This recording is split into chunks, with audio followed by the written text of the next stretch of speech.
Hello बच्चों, कैसे हैं आप सब लोग। My self Amit Mahajan and welcome you all on this incredible platform of physics वाला। यकीनियंस, कैसे हैं आप सब लोग। Good morning, good morning, good morning everyone. नमस्ते, सत श्री अकाल, अस्सलाम वालेकुम। क्या हाल चाल है आप सब लोगों के।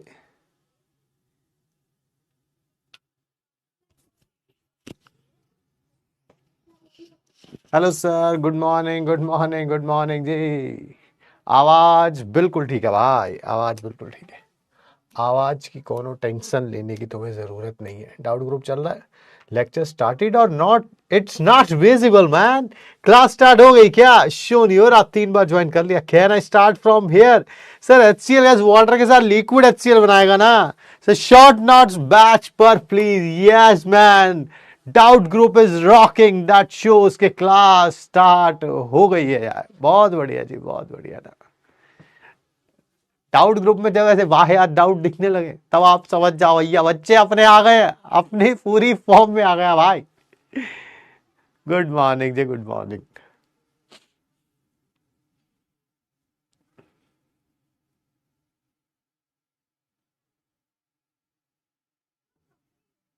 राधे राधे जी, राधे राधे हैं। आइए जी, आइए। आज आपका सुस्वागतम है।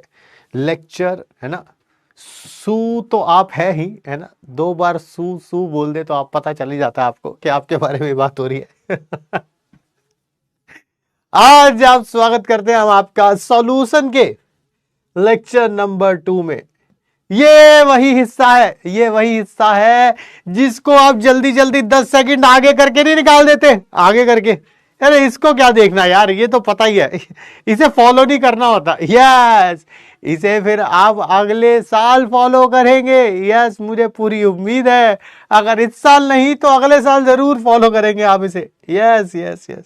And yes, there is one big flaw in your preparation and its name is backlog. Backlog जब आ जाएगा तो उसे हम क्या बोलेंगे? That is not today.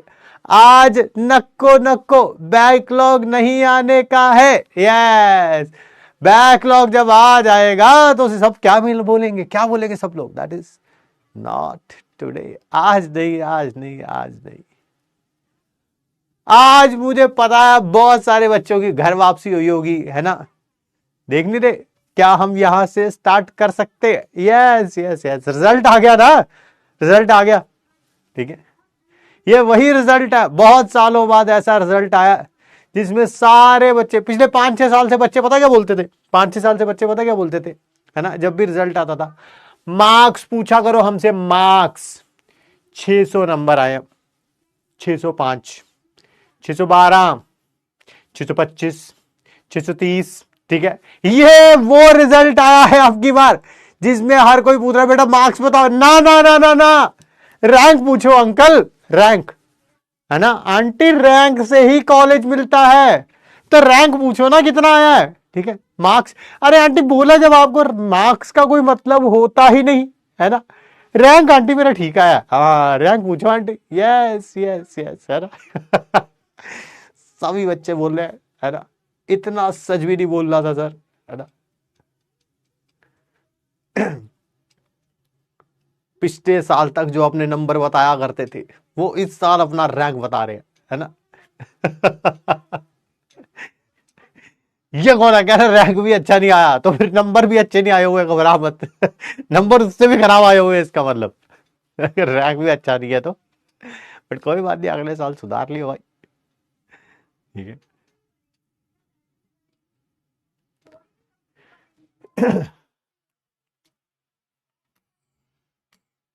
आइए जी, क्या क्या करेंगे आज। आज करेंगे revision of last class, Henry's law करेंगे, वेपर प्रेशर करेंगे। आज एमपीक्यू के क्वेश्चंस भी दिए हैं और होमवर्क मॉड्यूल से भी दिया है। आज मेडिक्स टेस्ट नहीं लेंगे, छुट्टी आज मेडिक्स टेस्ट की ना है ना। इसके क्वेश्चन कर लेंगे मेडिक्स टेस्ट ना। संडे का जो टेस्ट आ रहा है आपका 22 जून को, उसका मैंने सिलेबस जो है सारे सब्जेक्ट्स का अपने टेलीग्राम ग्रुप पे शेयर कर दिया है। फिर भी मैं आपको केमिस्ट्री का सिलेबस ज़रूर बता देता हूँ। केमिस्ट्री का सिलेबस है, some basic concepts of chemistry complete आएगा, रेडॉक्स रिएक्शन कंप्लीट आएगा, यानी कि आपके पास पूरा मौका है, पूरा मौका है। ठीक है सर, यहां से स्टार्ट कर सकते हैं? यस, यहीं से स्टार्ट कर सकते हैं भाई, और कहीं से नहीं। आज का दिन सोमवार का दिन है, भगवान शिव का दिन है ना। सुबह सुबह अगर नहाए होंगे, शिवलिंग पे जल चढ़ाए होंगे, तो आज से बढ़िया दिन क्या हो सकता है भाई। आज बहुतों ने पूछना है, मुझे पता है। जब भी रिजल्ट से अगला दिन होता है ना, बहुत सारे बच्चे पूछते हैं आज से स्टार्ट कर ले क्या। देख लो फिर, बता दो। एक बार पूछूंगा, बस मैं एक बार पूछूंगा, आज से स्टार्ट कर ले। ठीक है, और हर एक बच्चे को आंसर चाहिए कि आज से स्टार्ट कर सकते हैं। ओके का नहीं, नहीं वो तो पिछले वाले को बताया था आपने, आज से स्टार्ट कर सकते हैं। जब मैं पूछ रहा हूं मेरे को भी दोबारा बताओ, है ना।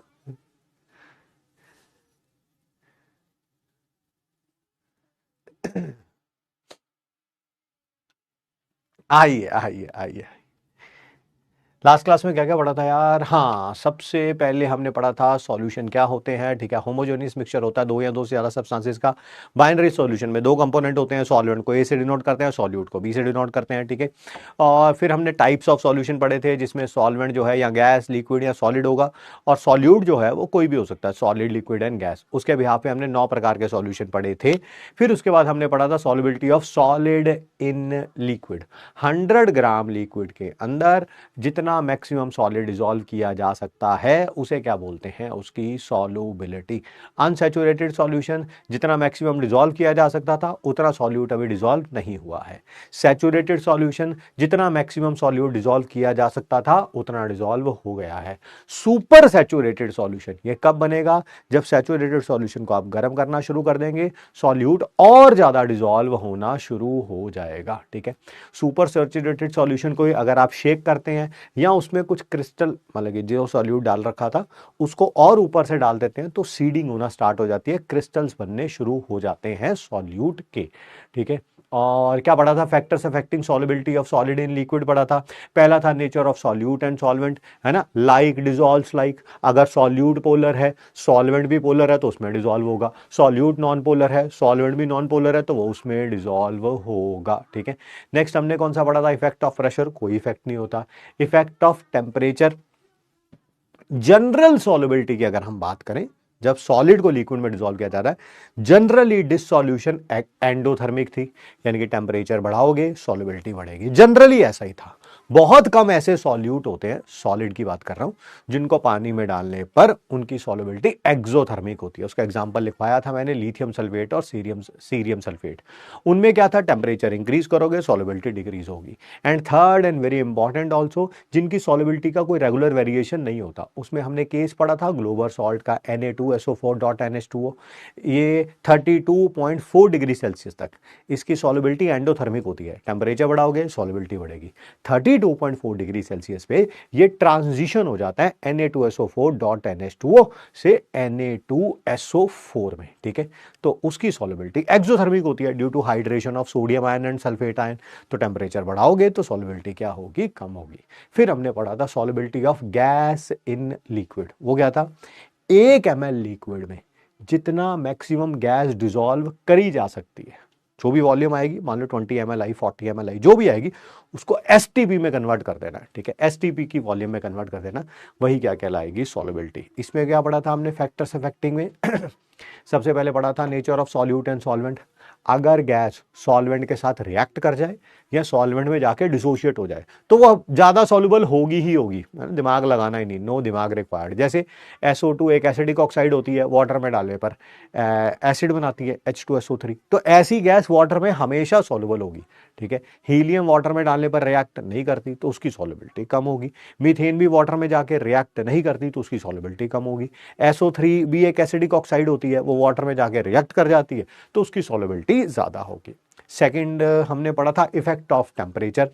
Solubility of gas in liquid में जनरली बात करी जाए तो जब गैस लिक्विड में डिसॉल्व होती है तो प्रोसेस एक्सोथर्मिक होती है, यानी कि टेम्परेचर इंक्रीज करोगे सॉल्युबिलिटी डिक्रीज होगी। इसी के ऊपर हमने क्वेश्चन भी किया था, एक्वेटिक एनिमल ज्यादा कंफर्टेबल फील क्यों करते हैं कोल्ड वाटर में, क्योंकि अगर पानी को गर्म कर दोगे तो उसमें से गैस जो होगी डिसॉल्व्ड ऑक्सीजन वो बाहर निकल जाएगी, तो बेचारे मछलियां वगैरह सांस ही नहीं ले पाएंगे। ठीक है,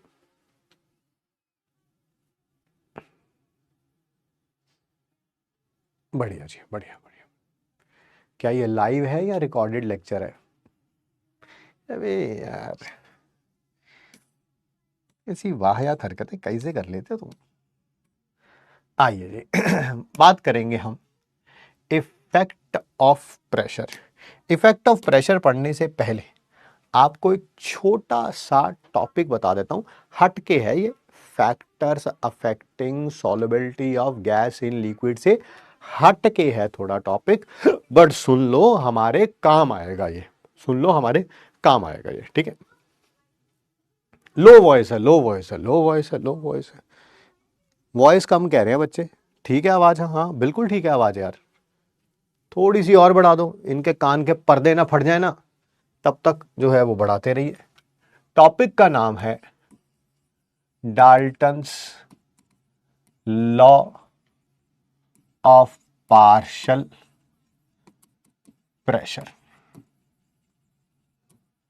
ठीक है जी, Dalton's law of partial pressure. ठीक है,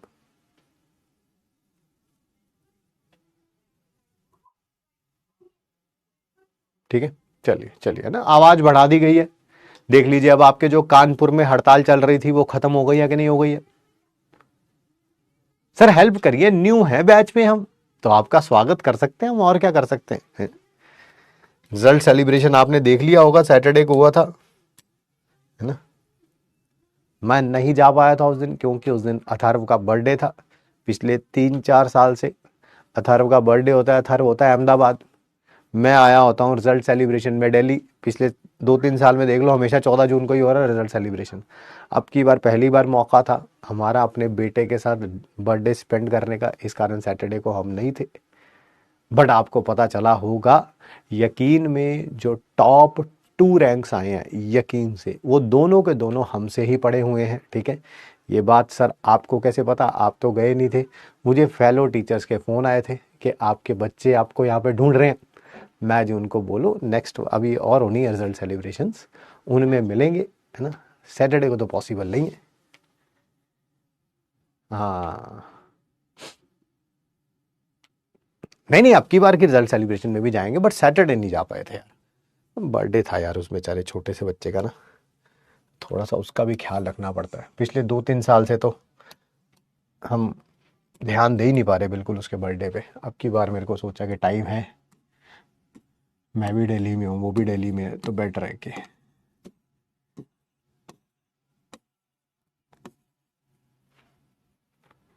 ठीक है। हाँ thank you thank you thank you, मैं आपकी तरफ से मैसेज कन्वे कर दूंगा।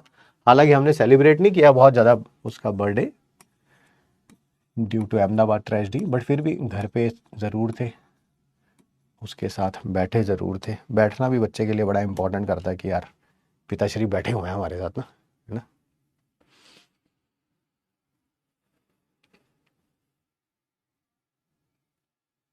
चलिए सुनिए, Dalton's law of partial pressure क्या कहता है, ध्यान से सुनिएगा। ये बेटा मिक्सचर है नॉन रिएक्टिंग गैसेस का। क्या बोला? वो गैसेस जो आपस में रिएक्ट नहीं करती हैं। हाँ हाँ हाँ हाँ, अरे वो नहीं होता जब तुम किसी लड़की से पूछते हो what's your name and she ignores you, है ना, आपके साथ बिल्कुल रिएक्शन करने में भी बिल्कुल इंटरेस्टेड नहीं है। यस यस, ये भी ऐसी है। यहां पर 2 गैसेस हैं, दोनों एक दूसरे में इंटरेस्टेड नहीं है। यस, क्योंकि लड़के ने लड़की की शक्ल देख ली है, लड़की ने लड़के की शक्ल देख ली है।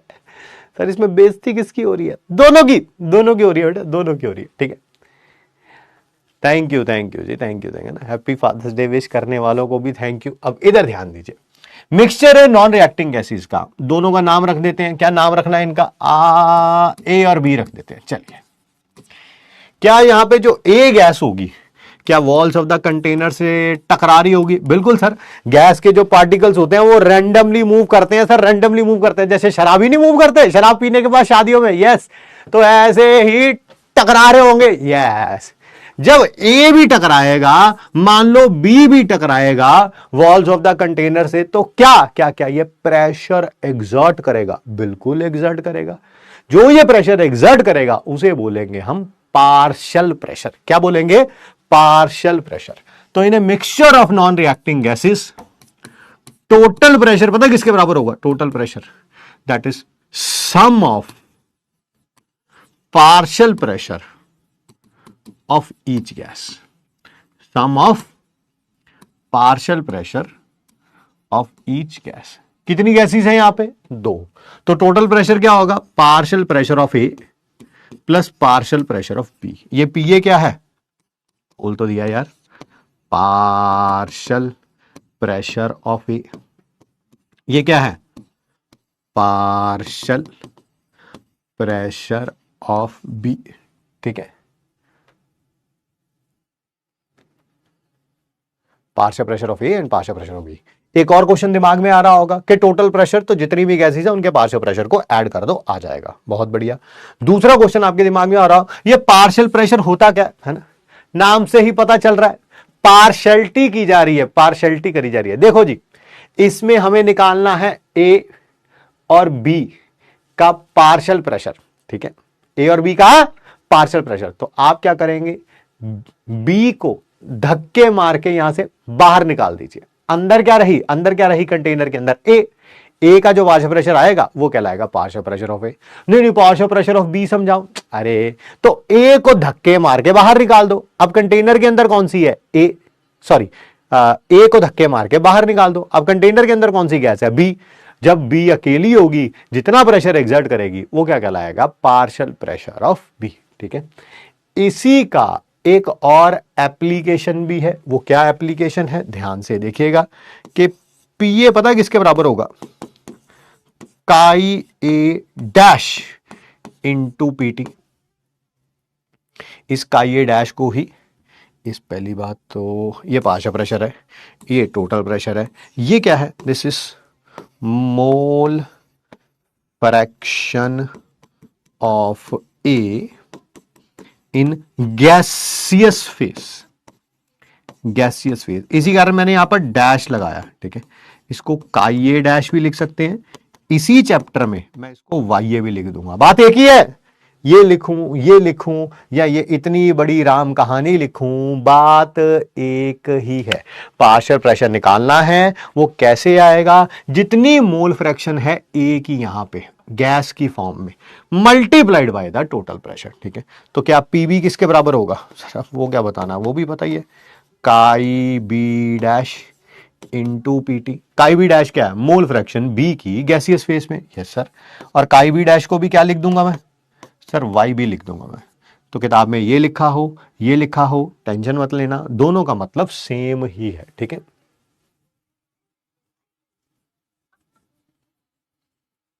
कई जाने इसको रॉल्स लॉ से रिलेट कर रहे हैं, एब्सोल्युटली रॉन्ग। चलिए आइए आगे बढ़ते हैं, बात करते हैं। ठीक है, हमारा टॉपिक ये थोड़ा सा हटके था, हमारे काम आएगा, इस कारण मैंने इसे पढ़ा दिया है। वैसे हमारा टॉपिक चल रहा था factors affecting solubility of gas in liquid. उसमें हमने इफेक्ट ऑफ टेम्परेचर पढ़ लिया था, nature of solute and solvent पढ़ लिया था। अब तीसरा पढ़ना है हमें इफेक्ट ऑफ प्रेशर। ध्यान से देखना, ये एक कंटेनर है। यस सर, इस कंटेनर के अंदर कोई लिक्विड है, ये रहा लिक्विड, और यहां पर हमने रखी हुई है कोई गैस। नजर आ रही है? ऑरेंज डॉट से गैस नजर आ रही? यस। ये गैस कितनी ज्यादा डिसॉल्व होगी लिक्विड में? दिस गैस कितनी ज्यादा डिसॉल्व होगी लिक्विड में, वो डिपेंड कर रहा है कि यहां पर प्रेशर कितना है। अगर मैंने यहां पर सिर्फ पिस्टन लगा रखा है तो प्रेशर कम है। मैंने इसके ऊपर कोई वेट रख दिया, प्रेशर और बढ़ गया, पिस्टन नीचे आ गया। जितना पिस्टन नीचे आएगा गैस अंदर जाती जाएगी। और एक वेट रख दिया और प्रेशर बढ़ गया, पिस्टन और नीचे आ गया, गैस की सॉल्युबिलिटी और बढ़ गई। और वेट रख दिया और प्रेशर बढ़ गया और सॉल्युबिलिटी बढ़ गई। यानी कि साफ पता चल रहा है कितना मास गैस का लिक्विड में डिसॉल्व होगा is directly proportional to the pressure above the liquid, is directly proportional to the pressure above the liquid. लिख देता हूं मैं, mass of gas dissolved in liquid, उसको किससे डिनोट करेंगे? उस मास को जो लिक्विड के अंदर डिसॉल्व हो रहा है, is proportional to pressure above the liquid. जितना ज्यादा ये वेट रखते जाओगे उतना ज्यादा प्रेशर बढ़ता जाएगा, उतनी ज्यादा गैस डिसॉल्व होती जाएगी, क्योंकि पिस्टन नीचे आता जाएगा। जितना पिस्टन नीचे आएगा गैस उतनी ज्यादा लिक्विड के अंदर जाती जाएगी। So mass of a gas dissolved in liquid is directly proportional to the pressure above the liquid. Pressure ज्यादा तो गैस ज्यादा डिसॉल्व होगी, प्रेशर कम तो गैस कम डिसॉल्व होगी। ठीक है, तो m किसके बराबर आ गया? Kp। m किसके बराबर आ गया? Kp। पता ही है प्रोपोर्शनैलिटी को जब इक्वल टू में कन्वर्ट करते हैं तो कोई ना कोई कांस्टेंट आता है, जिसको हमने यहां पर k से डिनोट किया है, जिसको हमने यहां पर k से डिनोट किया है। ठीक है, ये तो बेटा सिंगल गैस के बारे में बात हो रही थी। अब हम बात करने जा रहे हैं हेनरीज लॉ के बारे में। किसके बारे में बात करने जा रहे हैं? हेनरीज लॉ के बारे में।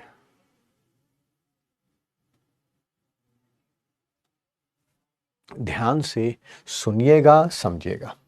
पहली बात तो इसमें और हेनरीज लॉ में फर्क क्या है? यहां पर एक सिंगल गैस थी, यहां पर mixture of non reacting gases होगा। क्या बोला मैंने? क्या बोला? ये तो रहा लिक्विड, ये तो लिक्विड हो गया जिसमें डिसॉल्व करना है। और यहां पर है ए और बी, दोनों नॉन रिएक्टिंग गैसेस है। ठीक है, पता चले रिएक्टिंग हो, अरे रिएक्टिंग होंगी तो फिर ए और बी थोड़ा बचेगा, फिर तो ये रिएक्ट करके कुछ और बना लेंगी सी, फिर उसकी सॉल्युबिलिटी के बारे में बात होगी। तो होनी क्या चाहिए? ये नॉन रिएक्टिंग गैसेस होनी चाहिए। ध्यान से सुनिएगा, ठीक है, ध्यान से सुनिएगा। प्लीज लिखने का टाइम दीजिए, आराम से लिखो। जब लिख लोगे ना, ये देखो पूरा पेज भर दिया मैंने, 25-30 लाइनें लिखी हुई हैं। तुम वही हो बेटा, पहले जब पूरा पेज भर जाता है उसके बाद लिखना शुरू करते हो। लिखो आराम से, जब लिख लोगे तो डी लिख देना, डन। हाँ हाँ बेटा आराम से लिखो, आज तुम पहली बार आए हो, देखो तुम्हें थोड़ा मना कर सकते हैं। हाँ हाँ लिखने का टाइम दो, हर स्लाइड के बाद 2 मिनट। बिल्कुल सही बेटा, बिल्कुल। सिलेबस खत्म कर देंगे 2028 में, टेंशन नहीं लेनी तुमने। लिख भी लिया? इतनी जल्दी कैसे लिख लिया यार?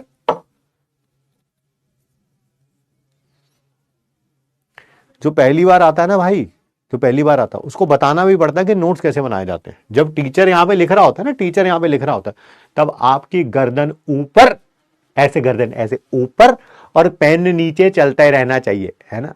तब तुम कर रहे होते हो चैटिंग, है ना। जब टीचर पेज पलटने लगता है तब लगता है ओह लिखने नहीं दिया इसने, हमें लिखने दिया, है ना। गंदा सा मुंह बना के, सर गंदा मुंह नहीं बनाते हम, ओह सॉरी गंदा ही है, मेरे को लगा गंदा बनाते हो, गंदा ही है, ऑलरेडी गंदा है। तो आइए जी बात करते हैं हेनरीज लॉ के बारे में। ध्यान से सुनिएगा, आराम से सुनना।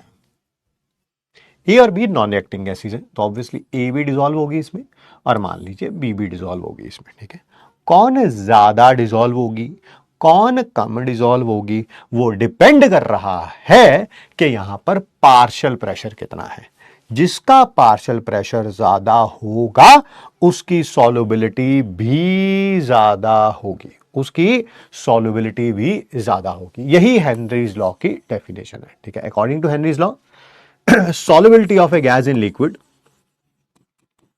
लिख लेना बेटा साथ साथ, है ना, साथ साथ लिख लेना, is proportional to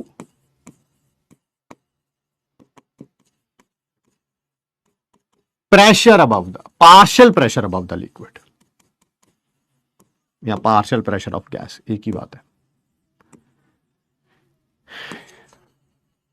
partial pressure of gas. क्या कह रहा है ये?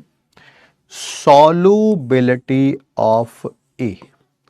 अब ये सॉल्युबिलिटी किसी भी टर्म्स में हो सकती है, किसी भी टर्म में हो सकती है।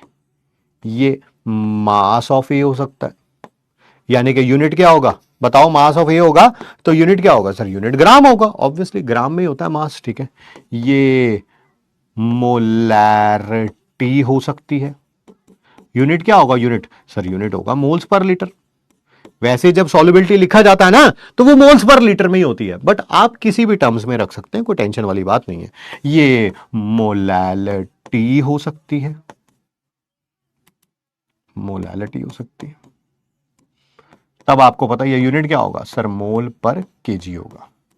मैं रिपीट कर रहा हूं, सॉल्युबिलिटी डायरेक्टली प्रोपोर्शनल होगी पार्शियल प्रेशर के, ठीक है। अब सॉल्युबिलिटी मास में भी लिखी जा सकती है, मोलारिटी में भी लिखी जा सकती है, मोलारिटी में भी लिखी जा सकती है, वो डिपेंड कर रहा है। अगर कुछ भी नहीं मेंशन्ड है तो ये सॉल्युबिलिटी मोल्स पर लीटर में होगी, मोल्स पर लीटर। नहीं लिखा हुआ है तो moles per litre, otherwise in तीनों में से कोई सा भी रख सकते हो। ध्यान से देखना, ध्यान से। Solubility of A is directly proportional to the partial pressure of A. अगर यहां पर ए का पार्शियल प्रेशर ज्यादा है तो इसमें ज्यादा डिसॉल्व होगा, अगर पार्शियल प्रेशर कम है तो कम डिसॉल्व होगा। यही कहता है हेनरीज लॉ। पार्शियल प्रेशर ज्यादा, सॉल्युबिलिटी ज्यादा, पार्शियल प्रेशर कम तो सॉल्युबिलिटी भी क्या होगी? कम होगी। सर यहां पर प्रोपोर्शनलिटी को इक्वल टू में कन्वर्ट करने के लिए कोई ना कोई कांस्टेंट आएगा, उसको लिख दूंगा मैं के पी ए। बिल्कुल, तो पी ए किसके बराबर आ गया? 1/k। ऐसे कई बुक्स में इसको हेनरीज कांस्टेंट लिखा हुआ है, बट मैक्सिमम बुक्स में, ध्यान देना, मैक्सिमम बुक्स में इसको हेनरीज कांस्टेंट लिखा हुआ है। बेटा अगर ये कांस्टेंट है तो 1/k भी कांस्टेंट ही होगा, बिल्कुल होगा। इसको लिखा हुआ है हेनरीज कांस्टेंट, हेनरीज कांस्टेंट। यानी कि पार्शियल प्रेशर ऑफ ए किसके बराबर आएगा? Henry constant into solubility of A. फिर वही, इस सॉल्युबिलिटी ऑफ ए की जगह मास ऑफ ए भी आ सकता है, यूनिट ग्राम हो जाएगा। मोलैरिटी ऑफ ए भी आ सकता है, यूनिट मोल्स पर लीटर हो जाएगा। मोलैलिटी ऑफ ए भी आ सकता है, ठीक है, दैट इज यूनिट मोल पर केजी हो जाएगा। और मोल फ्रैक्शन भी आ सकता है, मोल फ्रैक्शन भी आ सकता है। तब यूनिट क्या होगा? नो यूनिट होगा, पता ही है। तब क्या होगा? तब बेटा कोई भी यूनिट नहीं होगा, कोई भी यूनिट नहीं होगा। सर आपके हिसाब से अगर मैं आपकी बात मानूं तो यहां पर तो 4 फॉर्मूले हो गए। यहां पर मास भी हो सकता है, यूनिट ग्राम है। यहां पर सॉल्युबिलिटी ऑफ ए यानी कि मोल्स पर लीटर भी हो सकता है, यहां पर मोलैलिटी भी हो सकता है, और यहां पर मोल फ्रैक्शन भी हो सकता है। बिल्कुल सही कह रहे हैं, 4 फॉर्मूले हो गए इसके। सर पेपर में क्वेश्चन आ गया, मुझे कैसे पता चलेगा कौन सा फॉर्मूला लगाना है कौन सा नहीं लगाना है? क्योंकि आप तो अभी थोड़ी देर पहले ये भी कह रहे थे कि इसको KH लिख सकते हैं। बिल्कुल, इसको भी KH लिख सकते हैं, इसको भी KH लिख सकते हैं, इसको भी KH लिख सकते हैं, और 1/k को भी KH लिख सकते हैं। आपकी इस प्रॉब्लम को सॉल्व करने के लिए नेक्स्ट पेज पे इसके लिख रहा हूं मैं सारे MIT, सारे MIT। ये पेज देख लेंगे, आपकी टेंशन सारी खत्म हो जाएगी। परनीत कह रही है सर डाउट चेक कर लो। परनीत का डाउट देख लेते हैं। वाह, सक्सेस, मार्गदर्शन ले लीजिए। PA stands for partial pressure of A. Mass की जगह solubility is directly proportional to pressure होगा, लेकिन NCERT के अकॉर्डिंग चलना है ना। KClO3 plus SN2, KCl plus O2 SN, please balance the reaction. वाह, सिलेक्शन का रामबान बताओ ना प्लीज। सर PT क्या है सर? Total pressure. समझ नहीं आया ये स्लाइड। मोल फ्रैक्शन में हो सकता है क्या? हो सकता है। Why molality liquid is solvent here. ये सब क्या आइडियल गैस है तभी तो अप्लाइड होगा। आइडियल गैस तो एक्चुअली में होता ही नहीं है। वो है सर ये राणा बोरता ने क्वेश्चन पूछे, सर ये सब क्या आइडियल गैस हो तो तब भी अप्लाइड होगा? आइडियल गैस तो एक्चुअली में होता ही नहीं है सर। एक ही में कितने सारे पूछ लिए सर। ये नोट करना है sir, Dalton law, Henry law अभी समझ आता है, पर जब क्लास के बाद देखता हूं दोनों मिक्स हो जाते हैं। सर जरा कुछ ऐसा दे दीजिए जिससे ये दिक्कत ना हो। बढ़िया बढ़िया। हेनरी लॉ प्रॉपर्टी वाले लॉ से पहले आया था या बाद में आया था? अच्छा, सॉल्युबिलिटी, अरे न्यूमेरिकल पूछ लिया। अभी थ्योरी पढ़ा रहा हूं उसके ऊपर न्यूमेरिकल पूछ लिया। मैं मॉड्यूल ऑर्डर करी थी बट वो रिटर्न हो गए हैं सर इन गैस लिक्विड सॉल्यूशन। अरे भाई साहब पूरा भर दिया भाई, क्या डाउट पूछ लेते हो यार। टीचर देखो, टीचर इतना शर्मिंदा हो गया, टीचर डाउट का आंसर ही नहीं दे पा रहा। ठीक है भाई, पूरे 5,000 दे देगा। एक तो पीडब्ल्यू ने जो फीस बढ़ा दी है ना 4,000 से 5,000, ठीक है, पर बच्चों को लग रहा भैया 1,000 एक्स्ट्रा दे रहे हैं। इसके शरीर से खून नहीं, खून नहीं, वो हड्डियों के अंदर जो गूदा होता है ना, गूदा, वो भी चूस निकालेंगे भैया, वो भी चूस निकालेंगे। ये चिल्ला चिल्ला के, है ना, पागल हो जाएगा, पागल। सही है भाई, सही है, यही बच्चे चाहिए अपन को। ठीक है, बहुत बढ़िया। आइए अब थोड़ा पढ़ लेते हैं, है ना। चैट बॉक्स बंद कर देते हैं, चैट बॉक्स बंद कर देते हैं। एक बार थोड़ा सीरियसली बता देता हूं आपको। भाई कहां गया, ये रहा। ये सॉल्युबिलिटी की जगह ये भी हो सकता है, मोलालिटी तो ऐसे ही लिखी जाएगी, मोलालिटी भी हो सकती है और मोल फ्रैक्शन भी हो सकती है। आपको उसके बारे में टेंशन लेने की जरूरत नहीं है। सर प्रॉब्लम है हमारे पास। मैंने कहा क्या प्रॉब्लम है सर? मुझे यही समझ नहीं आ रहा कि कौन सा फॉर्मूला लगेगा, कौन सा फॉर्मूला लगेगा। ठीक है, which formula used depend upon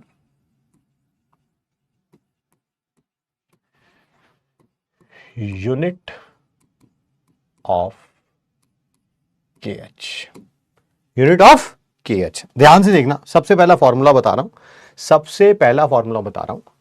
क्या इसको kh रख दें या 1/k को kh रख दें? क्या ये दो फॉर्मूले हो सकते हैं? एस ए क्या है? मोलैरिटी। तो फॉर्मूला ये भी हो सकता है, इसी के को KH रख दिया सर। और सर फॉर्मूला ये भी हो सकता है, ये देखो PA is equal to KH ऐसे। हाँ सर, मैं तो स्टूडेंट हूं सर, मुझे कैसे पता चलेगा कि पेपर में न्यूमेरिकल आ गया? इससे आंसर निकालूंगा कुछ और आएगा, इससे आंसर निकालूंगा कुछ और आएगा। तो मैं तो स्टूडेंट हूं, मुझे कैसे पता चलेगा कौन सा फॉर्मूला लगाना? बहुत अच्छा क्वेश्चन पूछा है। आओ जरा निकालना, जरा यहां पे यूनिट बताना KH का क्या होगा, यूनिट बताना KH का क्या होगा। इसका यूनिट है मोल पर लीटर, इसका है ATM, इसका है ATM। तो इधर जाके डिवाइड हो जाएगा, क्या आ गया? मोल पर लीटर पर ATM। यहां पे निकालना, यहां पे निकालना यूनिट KH का, यूनिट निकालना KH का। सर ये ATM है और ये है मोल पर लीटर। उधर जाके क्या हो जाएगा? दूसरी साइड जाके क्या हो जाएगा? लीटर पर मोल हो जाएगा। जो इधर मल्टीप्लाई में होता है दूसरी साइड जाके डिवाइड हो जाता है, जो इधर डिवाइड होता है वो मल्टीप्लाई में हो जाता है। तो हो जाएगा ATM लीटर पर मोल। आप देख रहे हैं दोनों यूनिट एक दूसरे के बिल्कुल इनवर्स है। यहां पर मोल पर लीटर पर ATM है, यहां पर ATM लीटर पर मोल है, बिल्कुल। तो अगर ये फॉर्मूला, अगर KH के यूनिट इसमें दिए होंगे तो ये फॉर्मूला करना है, और इसमें दिए होंगे तो ये फॉर्मूला करना है। बहुत बढ़िया सर, एक और हो जाए ऐसे ही। सॉल्युबिलिटी को हमने मास में रखा है, मास में। तो क्या हो जाएगा? MA KH PA, और यहां पर क्या हो जाएगा? PA KH MA। MA मतलब मास ऑफ A। दो फॉर्मूले हो गए, एक तो आ गया पहले वाला MA is equal to KH PA, दूसरा क्या हो गया?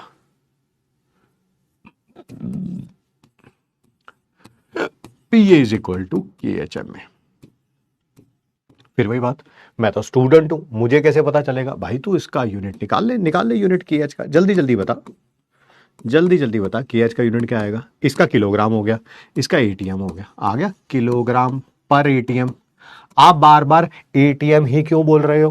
प्रेशर के तो कई यूनिट होते हैं। अरे हाँ, बार भी हो सकता है, बार भी हो सकता है, किलोग्राम पर बार। नहीं सर पास्कल है। अरे हाँ बेटा, किलोग्राम पर पास्कल हो जाएगा। नहीं सर न्यूटन पर मीटर स्क्वायर है। अरे ठीक है भाई, ठीक है, पास्कल को ही न्यूटन पर मीटर स्क्वायर बोलते हैं। नहीं सर MM ऑफ HG दे रखा है। अरे यार तू गुस्सा क्यों कर रहा है भाई? प्रेशर का यूनिट होगा। अब वो ATM में है, बार में है, MM ऑफ HG में है, टॉर में है, पास्कल में है, जिसमें मर्जी है होगा ATM का ही यूनिट। गुस्सा नहीं करना है, मैंने सिर्फ रेफरेंस के लिए उसे ATM बोल दिया। हो सकता है किलोग्राम पर बार हो, किलोग्राम पर ATM हो, किलोग्राम पर पास्कल हो, तो नो गुस्सा रिक्वायर्ड। चलिए आइए इधर देखते हैं। सर यहां पर बता दो यूनिट क्या हो जाएगा KH का, आप बता दो। इसका तो एटीएम है, इसका केजी है, हो गया ना उल्टा, एटीएम पर केजी। बिल्कुल सर, बिल्कुल सर। ऐसे ही मैं लास्ट इसमें बता रहा हूं, दैट इज मैं सॉल्युबिलिटी को अब मैं सॉल्युबिलिटी को रख रहा हूं मोल फ्रैक्शन। क्या रख रहा हूं? Mole fraction. तो क्या हो जाएगा? Chi is equal to K H P A and P A is equal to K H chi A. पहला chi is equal to K H P A, निकालो भाई यूनिट, निकालो के एच का, यूनिट निकालो के एच का जल्दी जल्दी। सर इसका तो कोई यूनिट होता ही नहीं, बहुत बढ़िया।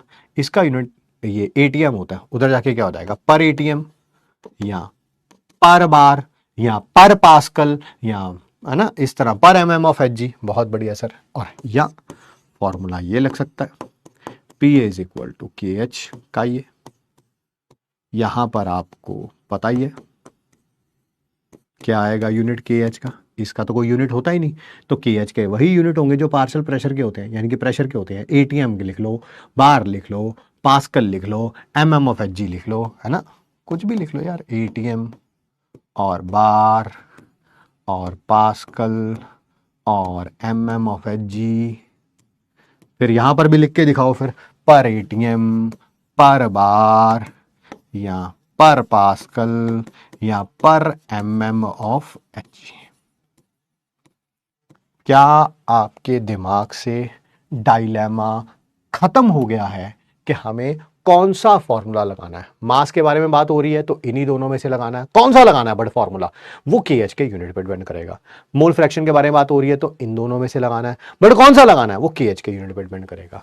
अगर सॉल्युबिलिटी मोलैरिटी में दे रखी है तो इन दोनों में से लगाना है, कौन सा लगाना है वो डिपेंड करेगा के एच के यूनिट पे। क्या बात हो गई खत्म? डायलेमा खत्म? परेशानी तो नहीं किसी प्रकार की? मैं न्यूमेरिकल्स भी करके दिखाऊंगा इसके ऊपर, टेंशन वाली बात नहीं। Yes yes yes yes.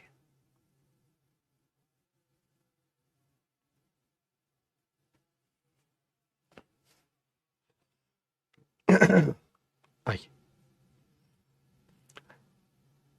के एच क्या है? Henrys constant. मैंने लिखा था, नहीं लिखा था? हाँ लिखा था, कहीं कहीं ना तो कहीं ना कहीं तो लिखा था। हाँ ये लिखा। के एच क्या है? Henrys constant. ये किन किन चीजों के ऊपर डिपेंड करता है? पहली बात, के एच डिपेंड करता है नेचर ऑफ गैस के ऊपर, यानी कि हर एक गैस का हेनरी कांस्टेंट अलग अलग होगा। हीलियम का हेनरी कांस्टेंट अलग है, हाइड्रोजन का अलग है, क्लोरीन का अलग है, हर एक गैस का अलग अलग होगा। दूसरी बात, K H is directly proportional to temperature, यानी कि जैसे जैसे आप टेम्परेचर बढ़ाते जाएंगे के एच भी बढ़ता जाएगा। टेम्परेचर बढ़ेगा, के एच बढ़ेगा। कोई दो गैसेज हैं, ठीक है सर, किसका टेम्परेचर बढ़ाने से क्या फर्क पड़ेगा? टेम्परेचर बढ़ाने से के एच बढ़ेगा। तीसरी एंड वेरी इंपॉर्टेंट बात, K H is inversely proportional to the solubility of gas. जो गैस ज्यादा डिसॉल्व होगी वाटर में, जो गैस वाटर में ज्यादा डिसॉल्व होगी उसका के एच कम होगा, उसका के एच कम होगा, ठीक है। और ये बात बिल्कुल अगर आप लास्ट क्लास पढ़ के आए हैं और इस क्लास से रिलेट करके देखें तो बिल्कुल सही बात है। क्या हमने लास्ट क्लास का लास्ट टॉपिक वही था कि टेम्परेचर और सॉल्युबिलिटी एक दूसरे के इनवर्सली प्रोपोर्शनल होते हैं? Temperature and solubility of gas एक दूसरे के इनवर्सली प्रोपोर्शनल होते हैं। Why aquatic animals more comfortable in cold water? Yes sir, वही तो आ रहा है यहां से। के एच टेम्परेचर के डायरेक्टली प्रोपोर्शनल है, के एच सॉल्युबिलिटी के इनवर्सली प्रोपोर्शनल है, तो टेम्परेचर और सॉल्युबिलिटी क्या होंगे? एक दूसरे के इनवर्सली प्रोपोर्शनल ही तो होंगे। Temperature and solubility of gas क्या होंगे? एक दूसरे के इनवर्सली प्रोपोर्शनल ही तो होंगे। तो वही तो पढ़ाया था हमने लास्ट क्लास में कि टेम्परेचर बढ़ाओगे सॉल्युबिलिटी ऑफ गैस कम होगी, सॉल्युबिलिटी ऑफ गैस कम होगी, ठीक है।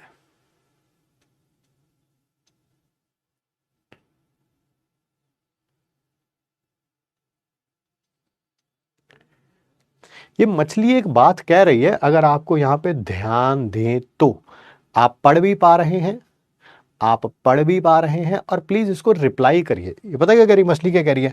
हमारे पास बहुत सारी ऑक्सीजन है यहाँ पे पानी के अंदर, and it increases as we go down, और ऑक्सीजन की कॉन्सेंट्रेशन बढ़ती जाएगी, ठीक है, पानी के अंदर, जैसे जैसे हम समुद्र में नीचे जाते जाएंगे। क्या ये बात को आप एक्सप्लेन कर पा रहे हैं?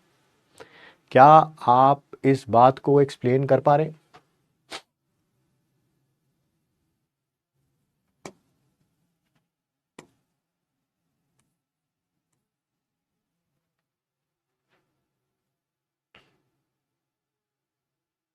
वेरी गुड, बच्चों का आंसर आना शुरू हो गया।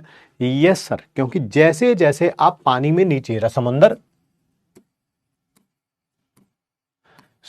में नीचे जाते जाएंगे तो क्या हमारी बॉडी के ऊपर, है ना, पानी बढ़ता जाएगा। अरे समुंदर के बिल्कुल क्या बोलते हैं उसे, सरफेस पे हो या समुद्र में नीचे गए हुए हो, जब समुद्र में आप नीचे होंगे तो आपकी बॉडी के ऊपर पानी ज्यादा होगा। यस, पानी ज्यादा होगा तो प्रेशर ज्यादा होगा। यस, तो प्रेशर क्या हो रहा है, इंक्रीज, तो सॉल्युबिलिटी भी क्या होगी, इंक्रीज। वही तो लिखा है यहां पे।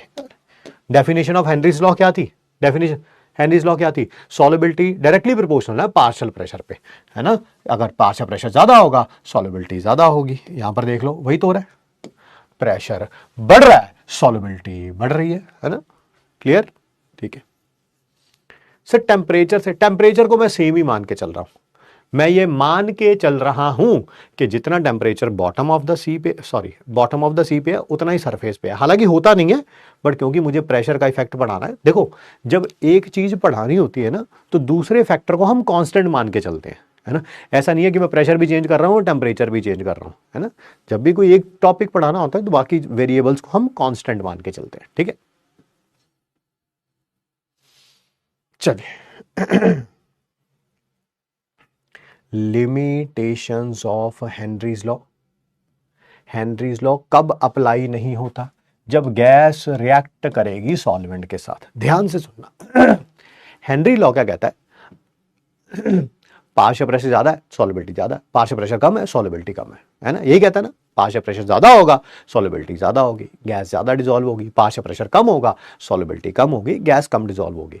बट अगर गैस सॉल्वेंट के साथ रिएक्ट कर गई तो चाहे पार्शियल प्रेशर ज्यादा हो या कम हो वो डिसॉल्व हो जाएगा, वो डिसॉल्व। जैसे अमोनिया, यार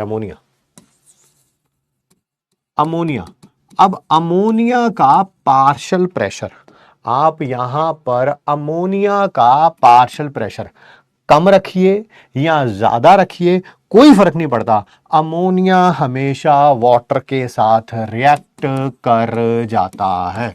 अमोनिया की सॉल्युबिलिटी वाटर में हमेशा ज्यादा होगी। इसी कारण हेनरी लॉ पढ़ते टाइम हमने सबसे पहले क्या बोला है, A and B are non reacting gases. अगर नॉन रिएक्टिंग है तो उनपे हेनरी लॉ एप्लीकेबल है, और अगर वो रिएक्ट ही कर गई चाहे आपस में चाहे सॉल्वेंट के साथ, तो फिर तो सॉल्युबिलिटी ज्यादा होगी ही होगी। सॉल्वेंट के साथ रिएक्ट कर जाएंगी तो फिर तो सॉल्युबिलिटी ज्यादा होगी ही होगी, ठीक है।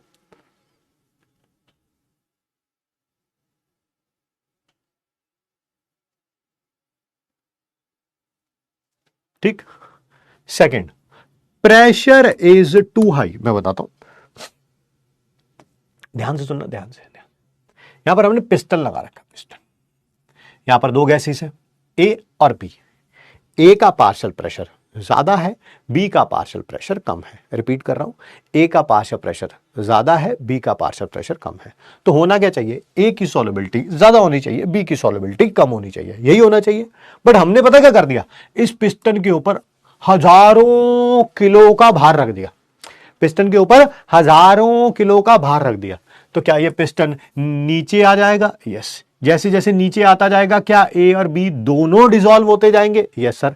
तो हेनरी लॉ तो एप्लीकेबल ही नहीं हुआ। हेनरी लॉ तो कह रहा था जिसका पार्शियल प्रेशर ज्यादा उसकी सॉल्युबिलिटी ज्यादा, पार्शियल प्रेशर ए का ज्यादा था, सॉल्युबिलिटी ए की ज्यादा होनी चाहिए थी। बट क्या देखा हमने, पिस्टन पूरी तरह से नीचे आ गया है। नीचे आ गया है तो वो पूरी तरह दोनों ए भी डिसॉल्व हो जाएगी और बी भी डिसॉल्व हो जाएगी मैक्सिमम अमाउंट में, ठीक है। समझ आ गया? प्रेशर इज टू हाई का मतलब समझ आ गया? Pressure is too high, pressure is too high.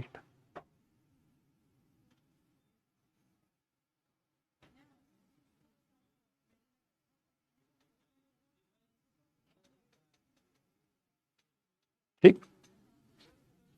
Temperature is too low, temperature भी एक एप्रिशिएबल रेंज में होना चाहिए, ठीक है। और ये फोर्थ वाला मतलब थर्ड पॉइंट में दिमाग नहीं लगाना, फोर्थ वाला तो यही है, व्हेन गैसेस डिसोशिएट और एसोसिएट इन सॉल्वेंट, यही है। जब गैस सॉल्वेंट में डाला, रिएक्ट करके ये बना लिया, हो गया ये पानी में जाके डिसोशिएट, है ना। तो ये वाला पॉइंट और ये वाला पॉइंट दोनों सेम ही है, दोनों सॉर्ट ऑफ सेम ही है, एग्जैक्ट तो नहीं कह सकते बट सॉर्ट ऑफ सेम ही है। हेनरीज लॉ की एप्लीकेशन, जिसका क्लासिक एग्जाम्पल है डीप सी डाइविंग में, डीप सी डाइविंग में। ठीक है, ध्यान से। सर आपने अभी तो बताया था प्रेशर इंक्रीज करने पे सॉल्युबिलिटी बढ़ती है। हाँ बढ़ती है, तब अकेली गैस थी ना, यहाँ पर मिक्सचर ऑफ गैसेस है, मिक्सचर ऑफ गैसेस है, तो जिसका पार्शियल प्रेशर ज्यादा होना चाहिए उसकी सॉल्युबिलिटी ज्यादा होनी चाहिए, जिसका पार्शियल प्रेशर कम होना चाहिए उसकी सॉल्युबिलिटी कम होनी चाहिए। बट आपने क्या कर दिया, कंटेनर के ऊपर पिस्टन पे बहुत ज्यादा प्रेशर लगा दिया, भले कोई बाहर रख दिया, 500 किलो रख दिया, तो पिस्टन बिल्कुल नीचे आ जाएगा। तो ए जिसका पार्शियल प्रेशर ज्यादा था वो भी पूरी डिजोल्व हो गई, बी जिसका पार्शियल प्रेशर कम था वो भी पूरी डिजोल्व हो गई। हेनरी लॉ लगा ही नहीं। वो तो ये कहता था पार्शियल प्रेशर ज्यादा सॉल्युबिलिटी ज्यादा, partial pressure come solubility come, but लगा ही नहीं। चलिए आइए ध्यान से देखिएगा, सुनिएगा, समझिएगा। जब डीप सी डाइविंग में जाते हैं, डीप सी डाइविंग का मतलब आपको पता होगा, समुंदर के अंदर जाते हैं मछलियों को देखने के लिए, है ना, मछलियों के लिए और बहुत सारी मरीन लाइफ होती है उसको देखने के लिए। और साथ में आप लेके जा रहे हैं एयर का सिलेंडर। सर क्यों लेके जा रहे हैं, है ना, ताकि तुम जिंदा रह सको, आके अगले साल का क्या पेपर दे सको, है ना, जिंदा भी तो रहना। तो साथ में एयर का सिलेंडर लेके जाते हैं। क्या आपको पता है एयर के अंदर क्या क्या होता है, ऑक्सीजन और नाइट्रोजन। समुंदर में आप जैसे जैसे नीचे जाते जाएंगे क्या प्रेशर इंक्रीज होता जाएगा। अरे अभी मछली वाले से भी तो बताया था, क्योंकि पानी बढ़ता जा रहा है, समुंदर के थोड़ा ऊपर हो तो ऊपर पानी कम है, प्रेशर कम है, समुंदर के नीचे जाते जाओ बॉडी पे प्रेशर बढ़ता जाएगा, क्योंकि पानी बढ़ता जा रहा है, तुम्हारी बॉडी के ऊपर पानी ज्यादा होगा। प्रेशर इंक्रीजेस तो सॉल्युबिलिटी भी क्या होगी, इंक्रीज। इसका मतलब ऑक्सीजन भी ब्लड में क्या हो जाएगी, डिसॉल्व, नाइट्रोजन भी ब्लड में क्या हो जाएगी, डिसॉल्व। ठीक है सर, अब वापिस आ रहे हैं, है ना, नीचे मछलियां देख ली, उनको तंग कर लिया, अब वापिस आ रहे हैं। क्या जैसे जैसे वापिस आएंगे अब बॉडी के ऊपर पानी कम होता जा रहा है, यस, प्रेशर डिक्रीज होता जा रहा है, यस, सॉल्युबिलिटी डिक्रीज होती जाएगी, यस। इसका मतलब जो गैसेस ब्लड में डिसॉल्व हुई थी वो बाहर आने लगेंगी। सॉल्युबिलिटी इंक्रीज होने का मतलब क्या होता है, लिक्विड के अंदर गैस डिसॉल्व होती जा रही है। सॉल्युबिलिटी डिक्रीज होने का मतलब क्या होता है, जो गैस डिसॉल्व हुई थी वो बाहर आने लगेगी। ठीक है, ऑक्सीजन तो हमारा ब्लड यूज कर लेता है, ऑक्सीजन यूज्ड बाय ब्लड, इसका मतलब ऑक्सीजन तो बाहर नहीं आती। सर कहां यूज करता है, बायो वाले बच्चे सब पता तुम्हें। नाइट्रोजन बाहर आएगी, है ना, नाइट्रोजन कम्स आउट,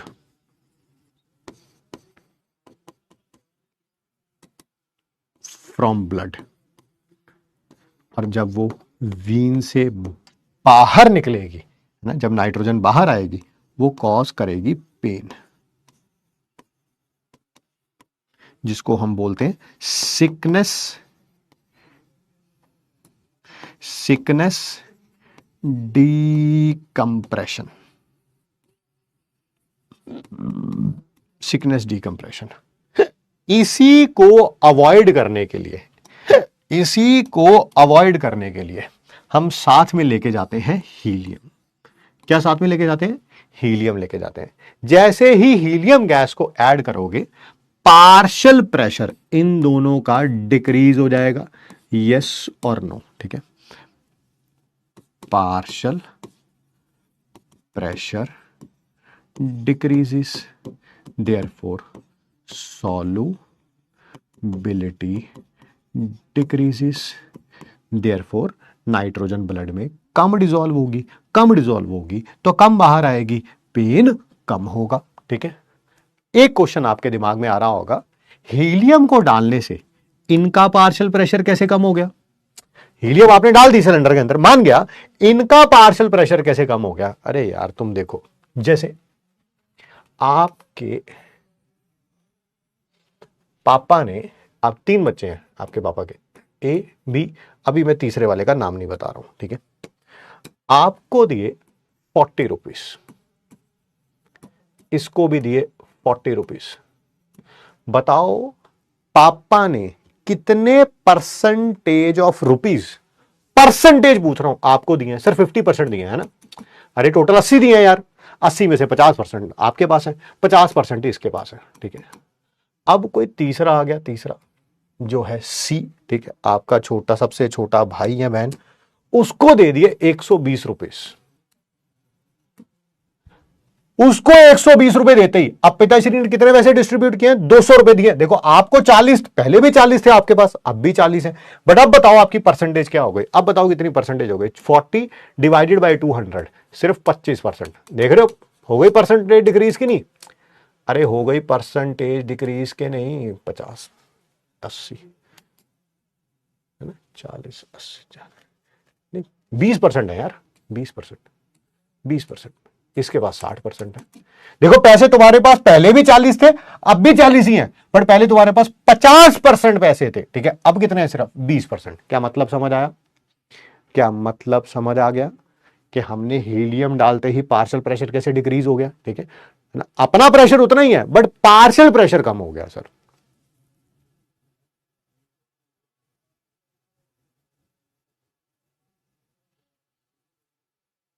ठीक है, अब देखो हमने इतना सारा लिख लिया है, इसको शॉर्ट फॉर्म में रिटेन करना पड़ेगा। रिटेन कैसे करेंगे अपने दिमाग में? ऐसे, है ना। क्वेश्चन ये आएगा, डीप सी डाइविंग में हम लोग हीलियम के साथ डाइल्यूट करते हैं, ठीक है। On adding helium partial pressure decreases, therefore solubility decreases, therefore causes less pain। ये हमारा MIT। एक और क्वेश्चन आपके दिमाग में आ रहा होगा, हम प्योर ऑक्सीजन ही क्यों नहीं ले जाते?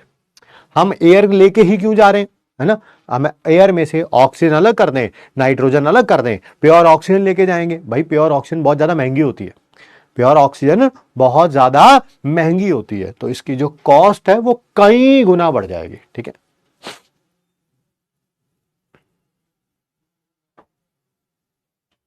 क्या इसको एनॉक्सिया बोलते हैं? नहीं,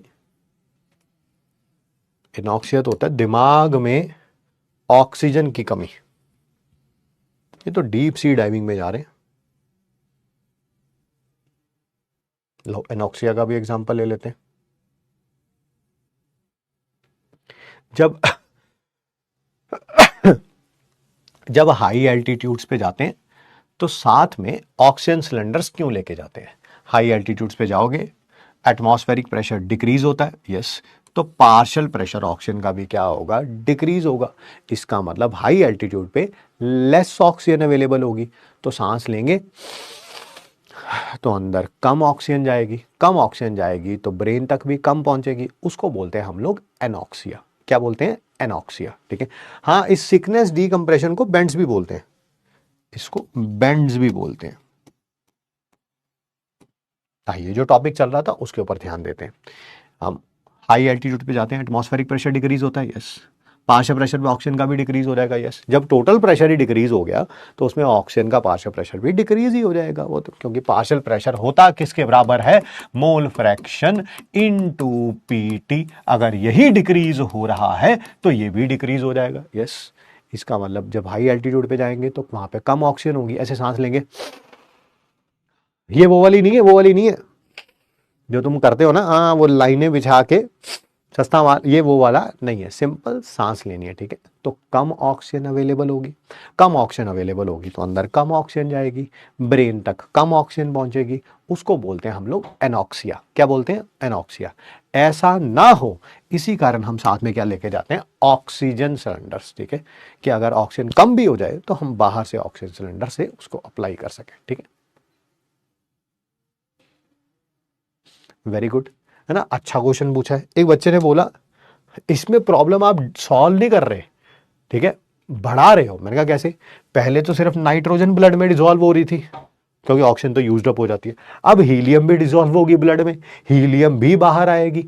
हीलियम का हेनरी कांस्टेंट उस हिसाब से होता है कि वो ब्लड में बहुत कम डिसॉल्व होती है, वो ब्लड में बहुत कम डिसॉल्व होती है। बट अच्छा क्वेश्चन है, you asked a good question, ठीक है। जी जी जी जी, है ना, कस्तूरी मेथी का सेवन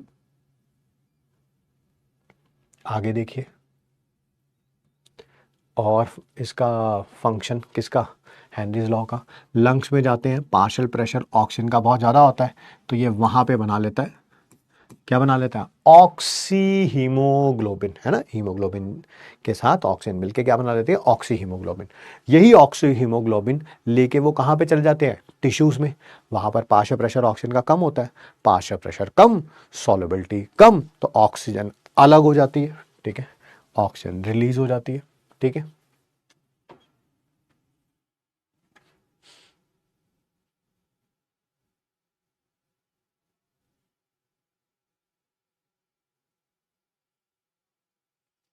सर इस सिलेंडर में प्योर ऑक्सीजन होती है, नहीं, एयर ही होती है, लिक्विफाइड। सर बट हीलियम भी डिजॉल्व होगा, बता दिया आंसर। हीलियम ऐड करने से तो और परेशानी बढ़ जाती है, आंसर बता दिया। हॉस्पिटल में पेशेंट को जो ऑक्सीजन सिलेंडर देते हैं उसमें भी कॉम्पोजिशन जो है O2 plus N2 plus helium होता है क्या, आई थिंक वो भी लिक्विड एयर होती है, ऑक्सीजन और N2 होगा। हीलियम की तो ज़रूरत ही नहीं है ना, समुंदर में थोड़ा लेके जा रहे हो हॉस्पिटल भी लेटे हुए। अगर हीलियम डालने से 5% डिक्रीज हुआ तो सॉलिबिलिटी ऑफ ऑक्सीजन भी डिक्रीज होगा, हाँ थोड़ी सी कम होगी। डीप सी डाइविंग को ही बैंड्स बैंड्स बोलते हैं, BENDS। इस तरह हेनरीज लॉ में अलग से प्रेशर नहीं लग, क्या है यार। सर तो इन सिलेंडर्स में कौन सी ऑक्सीजन, कौन सी गैसेस मिक्स होती हैं, वही लिक्विफाइड एयर। चिप्स के पैकेट फूल जाते हैं at high altitude, why, same reason. Bhavya ने भी अच्छा क्वेश्चन पूछा।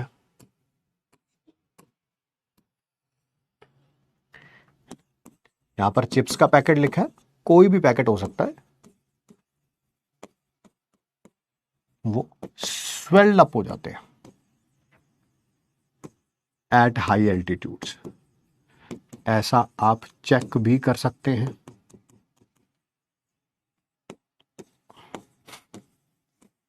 नॉर्मल कोई लेज वगैरह का पैकेट ले जाइए, ठीक है, और उसको ले जाइए हाई एल्टीट्यूड पे। अब वो चाहे आप एरोप्लेन में हैं, हेलीकॉप्टर में हैं, कहीं पे भी है, ठीक है, एयरप्लेन लिख देता हूं मैं। क्या आपको पता है फिर वही हाई एल्टीट्यूड पे पार्शियल प्रेशर क्या हो जाता है, डिक्रीज, ठीक है। बाहर का प्रेशर क्या हो गया, डिक्रीज। तो अंदर जो गैसेस होंगी वो उसको काउंटर बैलेंस करने के लिए क्या हो जाएंगी, है ना, फूल जाएंगी, है ना। प्रेशर डिक्रीज हो जाएगा बाहर का, तो अंदर की गैसेस काउंटर बैलेंस करने के लिए को फूल जाएंगी, ठीक है। तो इस तरह की छोटी छोटी चीजें हैं। क्वेश्चन क्वेश्चन खेले, क्वेश्चन क्वेश्चन खेलें।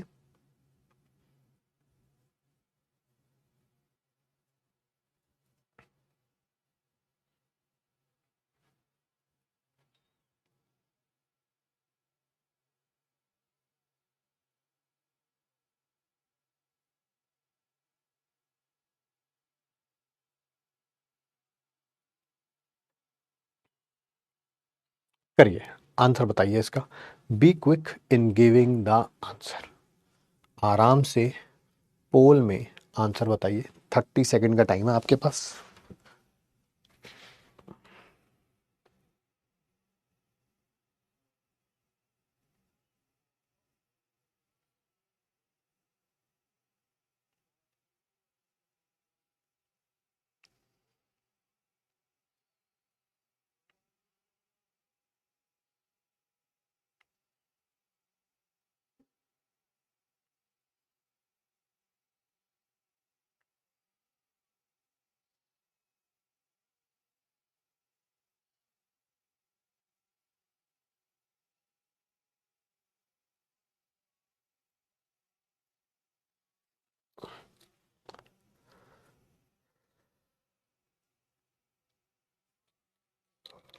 आइए, क्या है, लो कॉन्सेंट्रेशन ऑक्सीजन का ब्लड में और टिश्यूज में होता है जो पीपल हाई एल्टीट्यूड पे रहते हैं।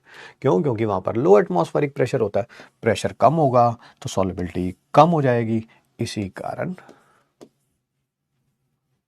ठीक है, ऑप्शन नंबर बी। अगला क्वेश्चन देखते हैं। नीट 2024 में आया था यह क्वेश्चन। बहुत सारे बच्चे इसको गलत करके आए थे। रीज़न क्या था, मैंने बाद में आके बच्चों से पूछा, बहुत सही भी करके आए थे, बट बहुत सारे बच्चे ये कह रहे थे कि सर ये देखो सी वाला जो था 3 गैसेस, उसका थर्ड वाले का यूनिट किलो बार था। अरे भैया तीनों का यूनिट किलो बार ही दे रखा है, तीनों का यूनिट किलो बार ही दे रखा है। करिए, आराम से करिए, नीट 2024 में आया।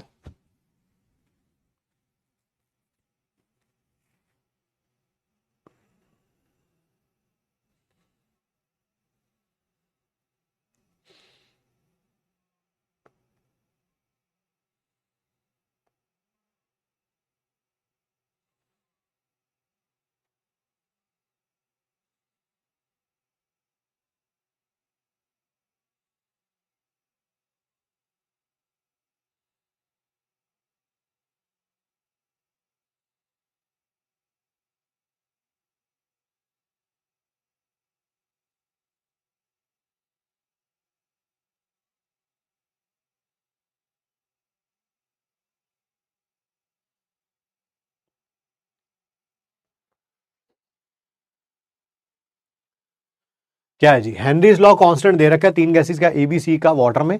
ए का हेनरी कांस्टेंट 145 है, बी का 2 × 10⁻⁵ है और सी का 35 है। ठीक है, सॉल्युबिलिटी ऑफ ईच गैसेस पूछा हुआ है। के एच और सॉल्युबिलिटी एक दूसरे के क्या थे, दैट इज इनवर्सली प्रोपोर्शनल थे। तो जिसका के एच सबसे कम उसकी सॉल्युबिलिटी सबसे ज्यादा, यानी कि बी की सबसे ज्यादा। फिर ए है 145 और सी है 35, फिर आएगा सी और फिर आएगा ए, है ना। जिसका के एच ज्यादा उसकी सॉल्युबिलिटी कम, जिसका के एच कम उसकी सॉल्युबिलिटी ज्यादा। तो answer is option number B. 57% बच्चों का सही है। अगला करिए, आराम से करो, कोई जल्दीबाजी नहीं है।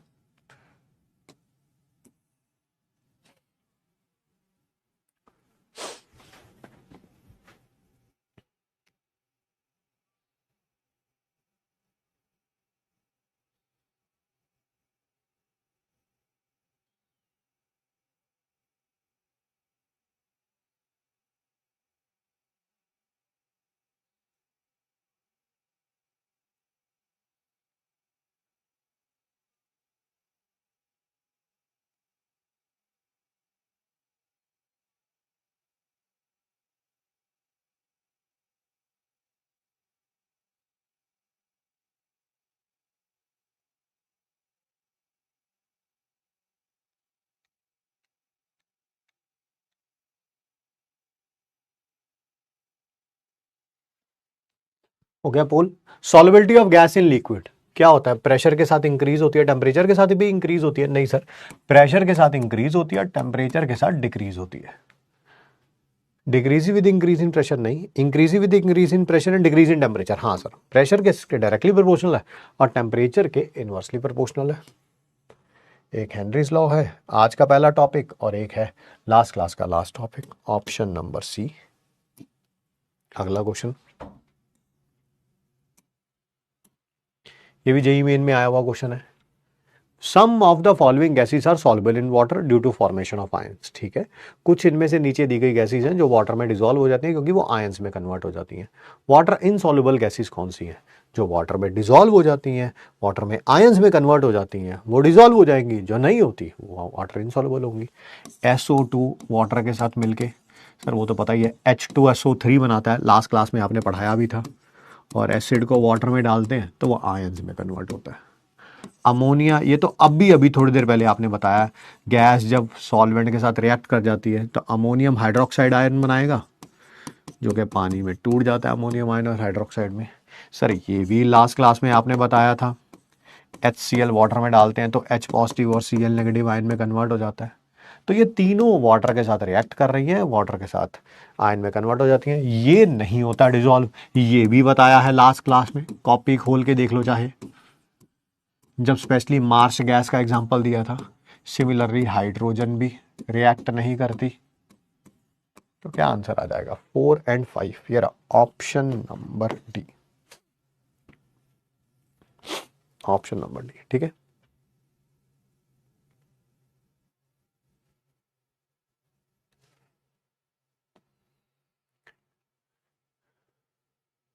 चलिए ये करिए।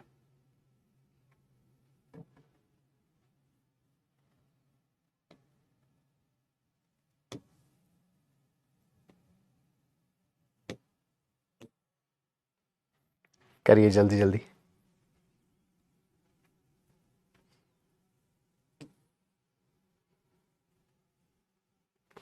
आपको सॉल्युबिलिटी का ग्राफ दे रखा है हीलियम, नाइट्रोजन और ऑक्सीजन का अगेंस्ट द पार्शियल प्रेशर।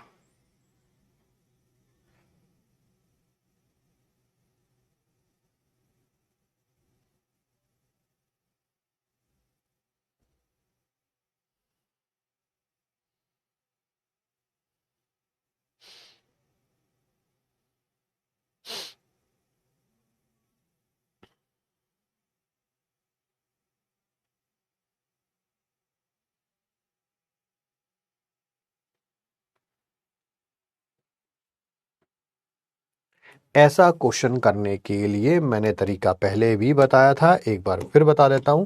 या तो लाइन ड्रॉ करेंगे that is parallel to X axis या पैरेलल टू वाई एक्सिस। मैंने लाइन ड्रॉ कर ली parallel to X axis, Y axis sorry. क्या आप देख रहे हैं सब में पार्शियल प्रेशर सेम है। हीलियम का पार्शियल प्रेशर, नाइट्रोजन का पार्शियल प्रेशर और क्या है ऑक्सीजन का पार्शियल प्रेशर सेम है। यस सर, बट इनकी सॉल्युबिलिटी अलग अलग है। ऑक्सीजन की सॉल्युबिलिटी सबसे ज़्यादा है, नाइट्रोजन की उससे कम है, हीलियम की सबसे कम है। और हेनरीज कांस्टेंट पूछा हुआ है। क्या अभी अभी हमने पढ़ा था कि H is inversely proportional to the solubility. Yes sir, जिसकी सॉल्युबिलिटी सबसे ज़्यादा है उसका के एच सबसे कम होगा, तो ऑक्सीजन का सबसे कम। हीलियम की सॉल्युबिलिटी सबसे कम है तो उसका के एच सबसे ज़्यादा होगा, बीच में आ जाएगा नाइट्रोजन। ये ना option number B, option number B. आइए आगे बढ़ते हैं, करिए ये करिए, आराम से करो क्वेश्चंस। अभी तो थ्योरेटिकल करा रहा हूँ, कॉन्सेप्चुअल करा रहा हूँ, न्यूमेरिकल भी कराने हैं अभी।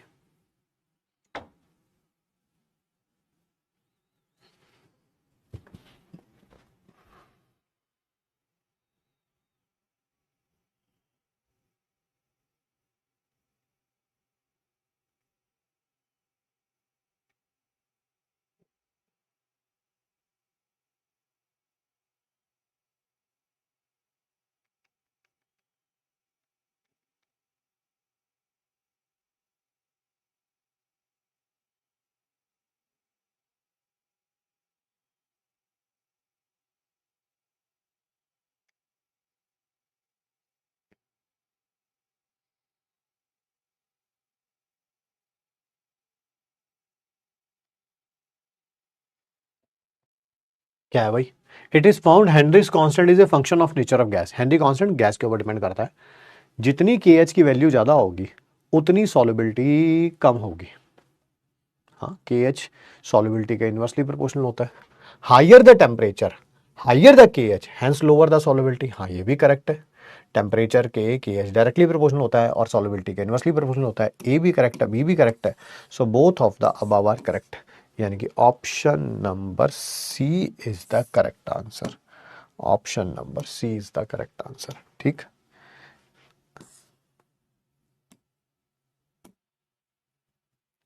ऑक्सीजन और नाइट्रोजन के लिए हेनरी लॉ कांस्टेंट दे रखे हैं अलग अलग टेम्परेचर पे। ठीक है, नाइट्रोजन जब टेम्परेचर इतना है हेनरी कांस्टेंट इतना है, नाइट्रोजन जब टेम्परेचर इतना कर दिया हेनरी कांस्टेंट इतना है। सिमिलरली ऑक्सीजन के लिए भी अलग अलग टेम्परेचर पे दे रखे हैं।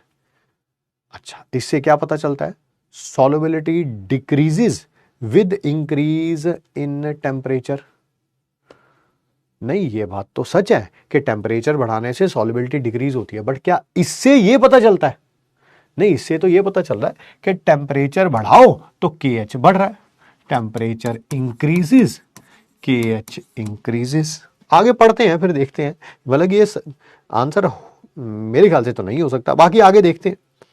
व्हेन डिजॉल्व्ड, ठीक है, जब डिजॉल्व किए जाते हैं गैस मॉलिक्यूल्स प्रेजेंट होते हैं लिक्विड फेस में, and the process of dissolution can be considered similar to condensation in which heat is involve. आराम से आराम से आराम से, जब डिसॉल्व किया जाता है gas molecule are present in the liquid phase and जो डिसोल्यूशन होती है वो एक्सोथर्मिक होती है। हाँ एक्सोथर्मिक होती है भाई, ये भी सही बात है।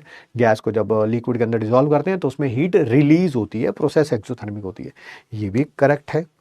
एक्वेटिक स्पीशीज ज़्यादा कंफर्टेबल होती हैं कोल्ड वाटर में rather then in warm water. हाँ बिल्कुल सही, क्योंकि टेम्परेचर बढ़ रहा है, हेनरी कांस्टेंट बढ़ रहा है, हेनरी कांस्टेंट बढ़ेगा, सॉल्युबिलिटी कम होगी। सर करेक्ट तो तीनों है। अच्छा फिर ऑप्शन नंबर डी दे रखा है, all of the above are correct, solubility decrease होगी। हाँ ठीक है ठीक है ठीक है, डी आएगा डी।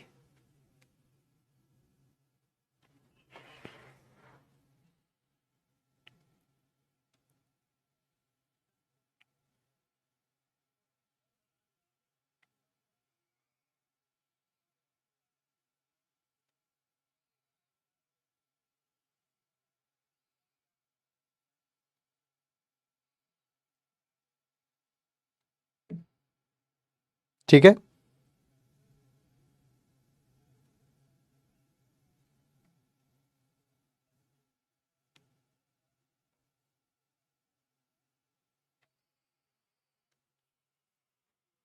बढ़िया क्वेश्चन है। अगला क्वेश्चन करते हैं, पार्शियल प्रेशर इथेन का over saturated solution containing 6.56 into 10⁻² gram of ethane is 1 बार। आराम आराम से, इथेन होता है C2H6। पार्शियल प्रेशर इथेन का 1 बार दे रखा है जब मास ऑफ इथेन, अब उसको M से लिखना है या W से लिखना है बात एक ही है, वो उससे फर्क कुछ नहीं पड़ने वाला। कितना है 6.56 इंटू 10⁻²। इतने ग्राम इथेन जब डिसॉल्व हुआ है, पार्शियल प्रेशर इतना आया है। ठीक है, अगर सॉल्यूशन के अंदर इतना इथेन है तब पार्शियल प्रेशर कितना होगा? अच्छा मास ये हो गया 5 इंटू 10⁻² ग्राम। आपसे पार्शियल प्रेशर पूछा हुआ है। सर अब आप फंस गए। मैंने कहा कैसे? आप तो बड़े चिल्ला चिल्ला के बोल रहे थे कि कौन सा फॉर्मूला लगेगा, वो डिपेंड करेगा यूनिट ऑफ हेनरी कांस्टेंट पे। सर यहां पर तो हेनरी कांस्टेंट ही नहीं दे रखा, ना ही उसके यूनिट के बारे में बात कर रखी। अब मेरे को बताओ फिर कौन सा फॉर्मूला लगेगा, ये वाला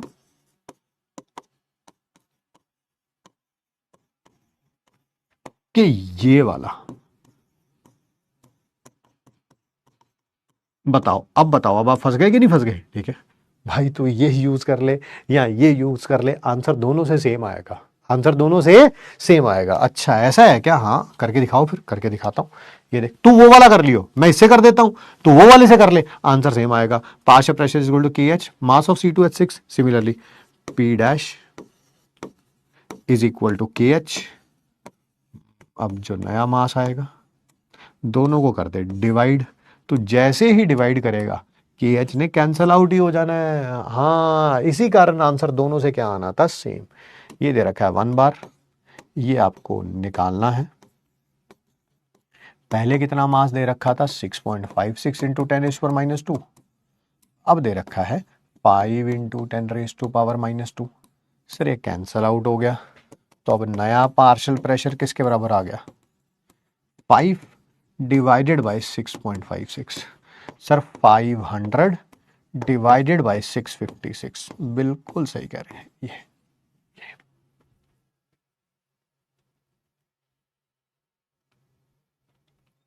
सेम क्वेश्चन एनसीईआरटी में, तो आपको घबराने की जरूरत नहीं है।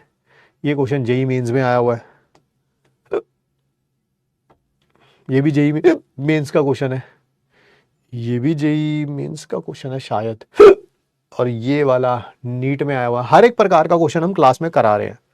ये मैंने अभी अभी बता ही दिया कि एनसीईआरटी का क्वेश्चन है, तो आपको टेंशन लेने की जरूरत नहीं है। एक और कराता हूं एनसीईआरटी का क्वेश्चन, पढ़ो आराम से करो।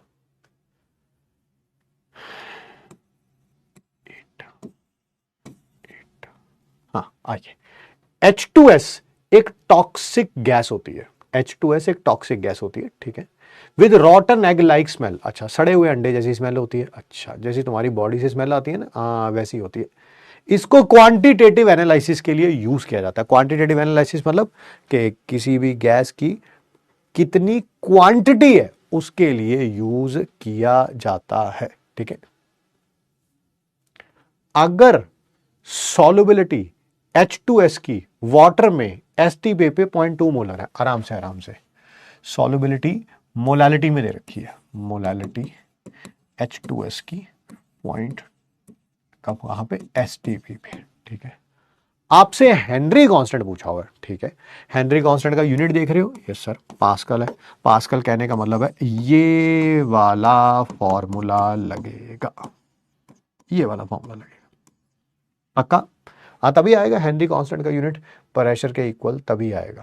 सर आपको मोलालिटी दे रखी है, मोल फ्रैक्शन निकालनी है, मोलालिटी दे रखी है, मोल फ्रैक्शन निकालनी है। क्या आपको मोलालिटी दे रखी है और मोल फ्रैक्शन निकालनी आती है? यस सर, काई बी याद है ओवर काई ए, और याद है काई ए को 1 माइनस काई बी लिख सकता हूं, यहां पर मोलर मास वाटर का और यहां पर 1000 सॉल्व कर सकते हो। 0.2 दे रखा है, ये हो गया 1000 का H2S, मोलर मास वाटर का है ना, मोलर मास वाटर का 18 ग्राम पर मोल आएगा।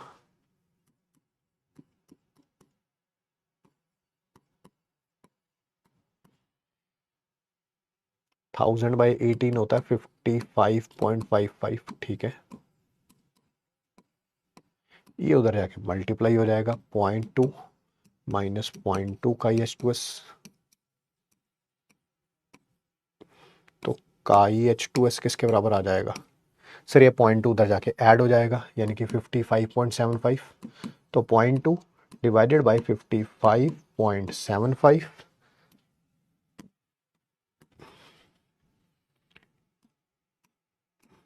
20 डिवाइडेड बाई 5575, रखो वैल्यू यहाँ पे। सर के एच निकालना है हमें, प्रेशर जो है,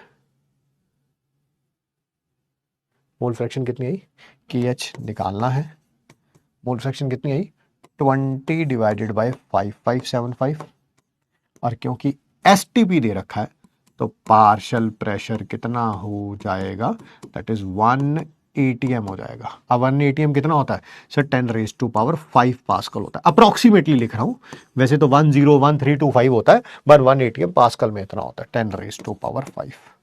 अब के एच निकल जाएगा, खुद सॉल्व कर सकते हैं इसको, 5575 इंटू 10⁵ डिवाइडेड बाई 20, एक जीरो से एक जीरो कैंसल आउट हो जाएगा, 10⁴ 2 7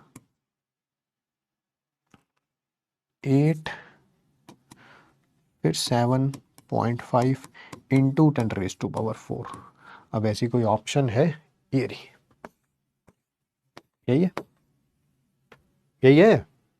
देखो ना, मैंने इसको 1000 से डिवाइड कर दिया, 1000 से मल्टीप्लाई कर दिया, जो 1000 से डिवाइड किया है क्या वो यही बन गया 2.7875, और जो मल्टीप्लाई किया था वो ये बन गया, आ गया।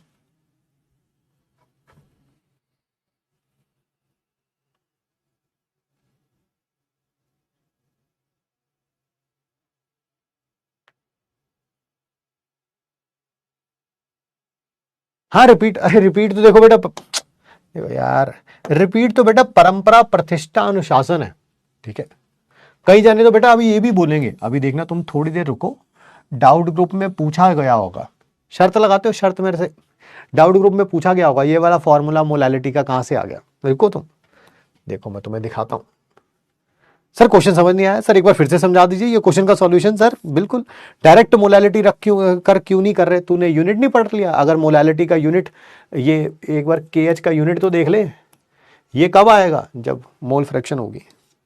सर इस क्वेश्चन में फॉर्मूला कैसे कौन सा देखो, मैंने बोला था इस क्वेश्चन में फॉर्मूला कैसे कौन सा लगाया, प्लीज क्लियर कर दो, मैंने बोला था भाई। ये तो देखो दुनिया है, दुनिया है, ये तो कहेगी कहेगी कि ये वाला फॉर्मूला आया कहां से, ये तो बताओ ये आया कहां से।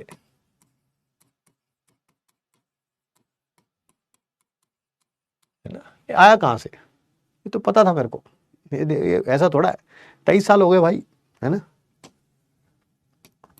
बट ऑफलाइन में ऐसा नहीं होता, ऑफलाइन में ऐसा नहीं होता, ऑफलाइन में पूछने से पहले आपको पता होता है अबे इसको पता है कि नहीं पता है, बट ऑनलाइन में ऐसा होता है, ऑनलाइन में ऐसा होता है। मैं डिराइव करा दूं या फॉर्मूला, है ना। ऐसे ऐसे वाहियात काम करने पड़ते हैं ऑनलाइन में पढ़ाने के लिए, ठीक है। मैं डिराइव करा देता हूं बेटा। अरे 5,000 जब दे दिए हो ना, ये देखो बेटा, मोलैलिटी का फॉर्मूला होता था number of moles of solute, नीचे W किलोग्राम में। तो नंबर ऑफ मोल सॉल्यूट के मैंने इसको क्या किया, MA से ही डिवाइड कर दिया, MA से ही मल्टीप्लाई कर दिया और इसको ग्राम में कर दिया, तो यहां 1000 आ जाएगा। ये हो गया नंबर ऑफ मोल्स सॉल्वेंट के, ये आ गया NB over NA into MA into 1000। जो मोल्स की रेशो होती है वही मोल फ्रैक्शन की रेशो होती है। अच्छा अच्छा,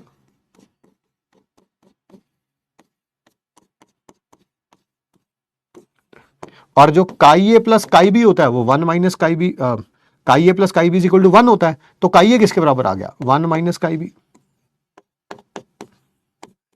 पूरा डेरिवेशन कर दिया बेटा मैंने आपके लिए। अभी भी इसमें भी डाउट है, मैं जानता हूं। ये मोल फ्रैक्शन, मोल की रेशो की जगह मोल फ्रैक्शन की रेशो कैसे लिख दी, मैं जानता था मैं, वो भी डिराइव करता हूं बेटा, वो भी डिराइव करता हूं। काई बी किसके बराबर होता है, ये ना, NB divided by NA plus NB।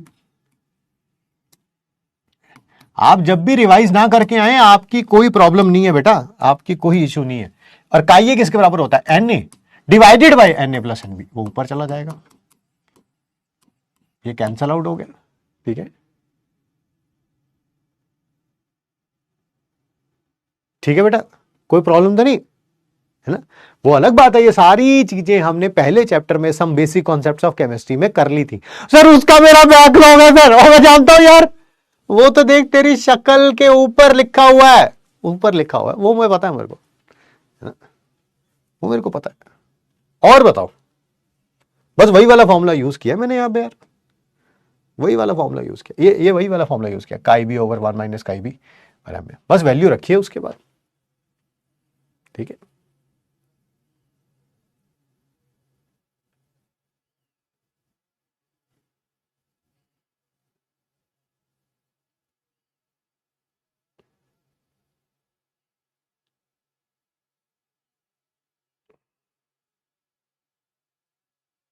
ठीक है, और बताओ,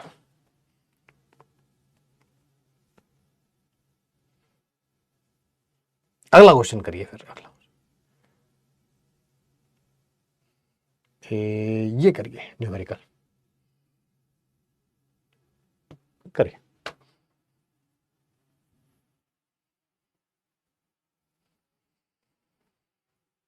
करिए करिए।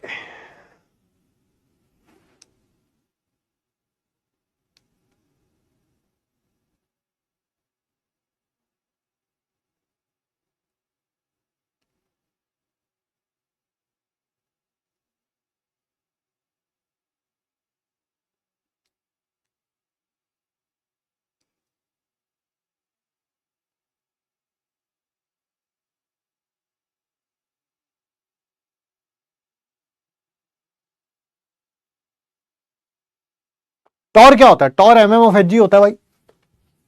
1 टॉर का मतलब 1 mm ऑफ Hg होता है, और 1 ATM होता है 760 mm ऑफ Hg।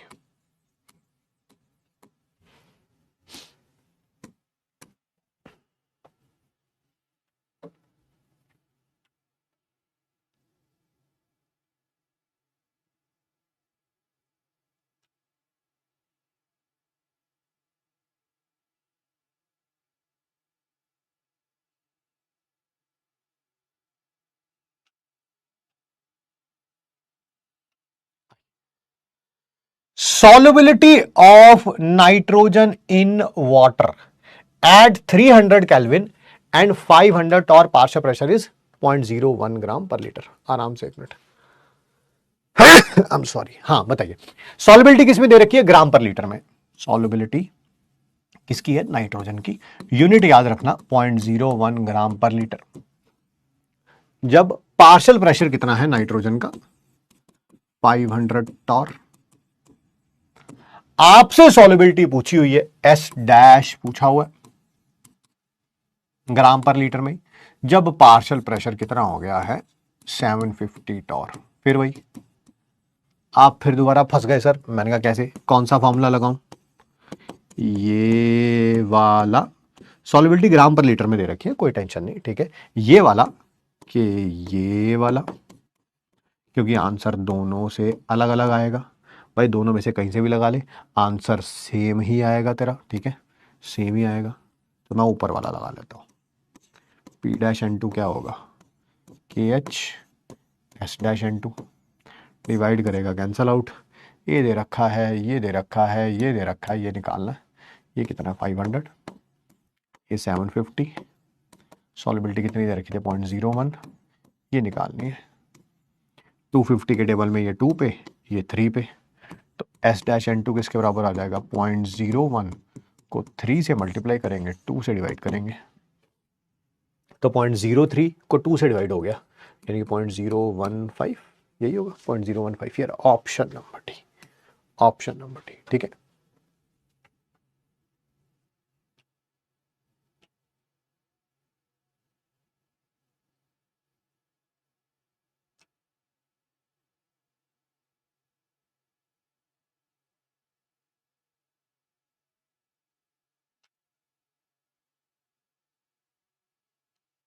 अगला करोगे?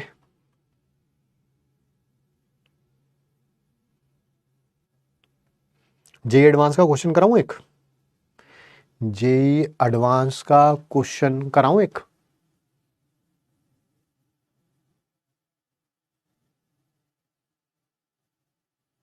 डाउट चेक कर लीजिए, डाउट आ गया बेटा। डाउट में क्या करना है, यहाँ तो इसको रिपीट लिखा होना है। सीरियस डाउट है, आप लोगों ने लेवल अप कर दिया, बट हम कैसे पता करेंगे हमारा लेवल जो है वो ग्रोथ हो रहा है। 250 का टेबल मुझे क्यों नहीं आता, क्योंकि आपको नहीं आता। प्रेशर की यूनिट चेंज नहीं होगी, नहीं होगी सर, सिर्फ ऑक्सीजन को भी तो ले जा सकते हैं।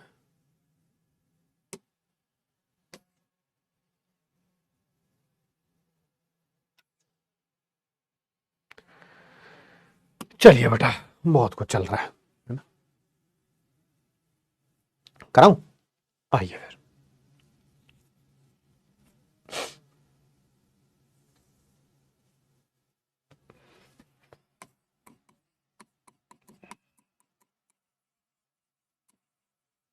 जेई एडवांस में आया हुआ क्वेश्चन है ये।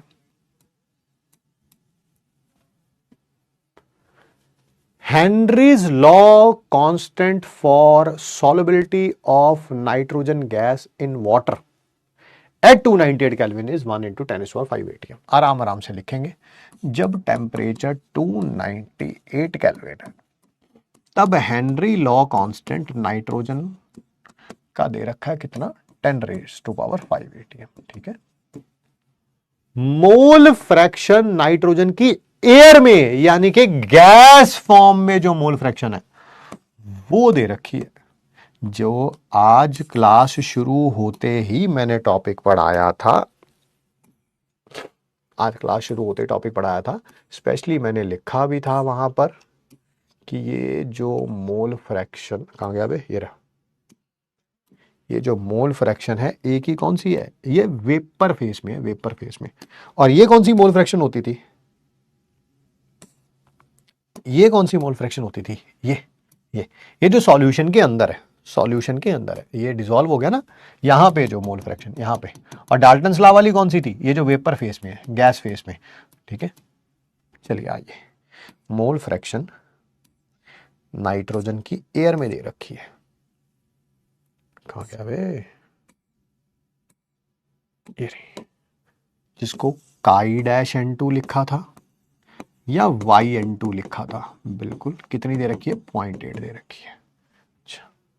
Number of moles of nitrogen from air dissolve in 10 moles of water at 5 atm pressure. आराम से नंबर ऑफ मोल्स नाइट्रोजन के बताने हैं जो डिजॉल्व होंगे 10 मोल ऑफ क्या है वाटर में और 5 atm प्रेशर पे। कोई बात नहीं, बताते।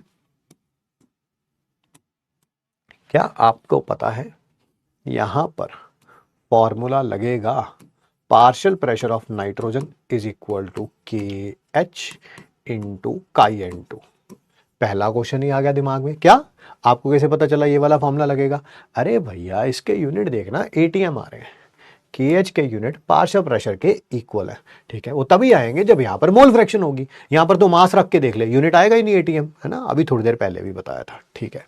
सर आराम से देखो, क्या ये जो काई N2 होता है वो यही होता है, number of moles of nitrogen divided by number of moles of solute plus number of moles of solvent. बिल्कुल ध्यान से देखना, ध्यान से।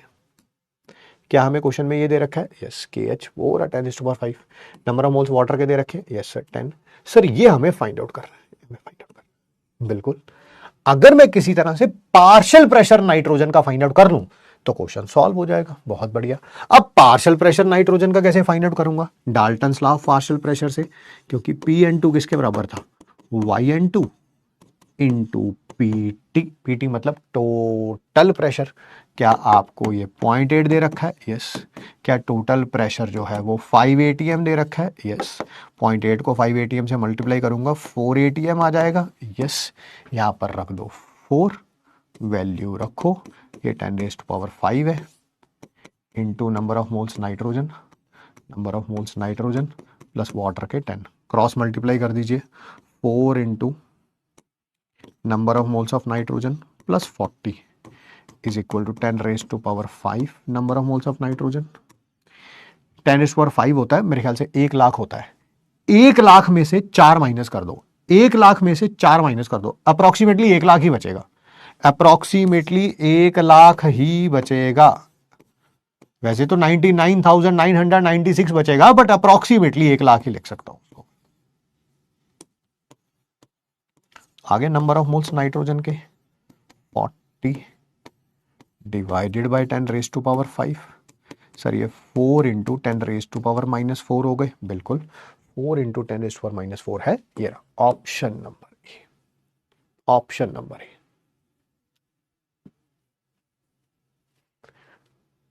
Option number A.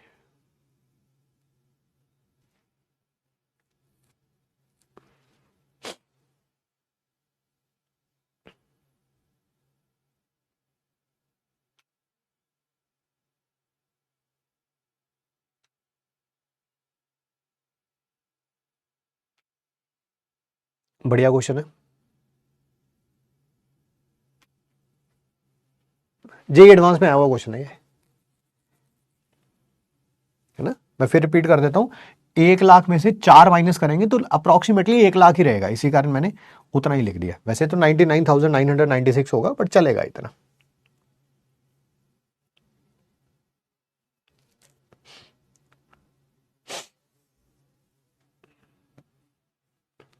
बताइए जी, ये भी जेई मेंस में आया हुआ क्वेश्चन है। Which one of the following statement regarding Henry law is not correct? अच्छा, रॉन्ग स्टेटमेंट बतानी है। डिफरेंट गैसेस के डिफरेंट KH होते हैं, हाँ होते हैं बिल्कुल। हेनरी कांस्टेंट गैस के ऊपर डिपेंड करता है, बिल्कुल सही कह रहे हैं।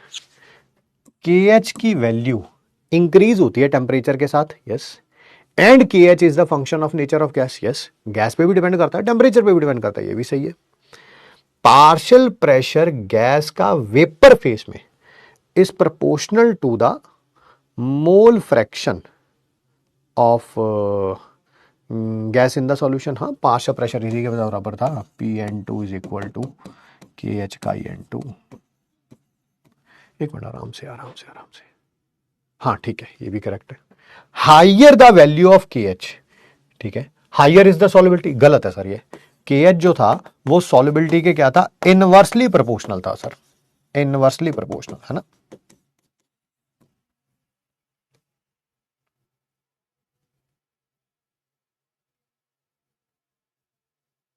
डी है, डी है, डी है, डी है।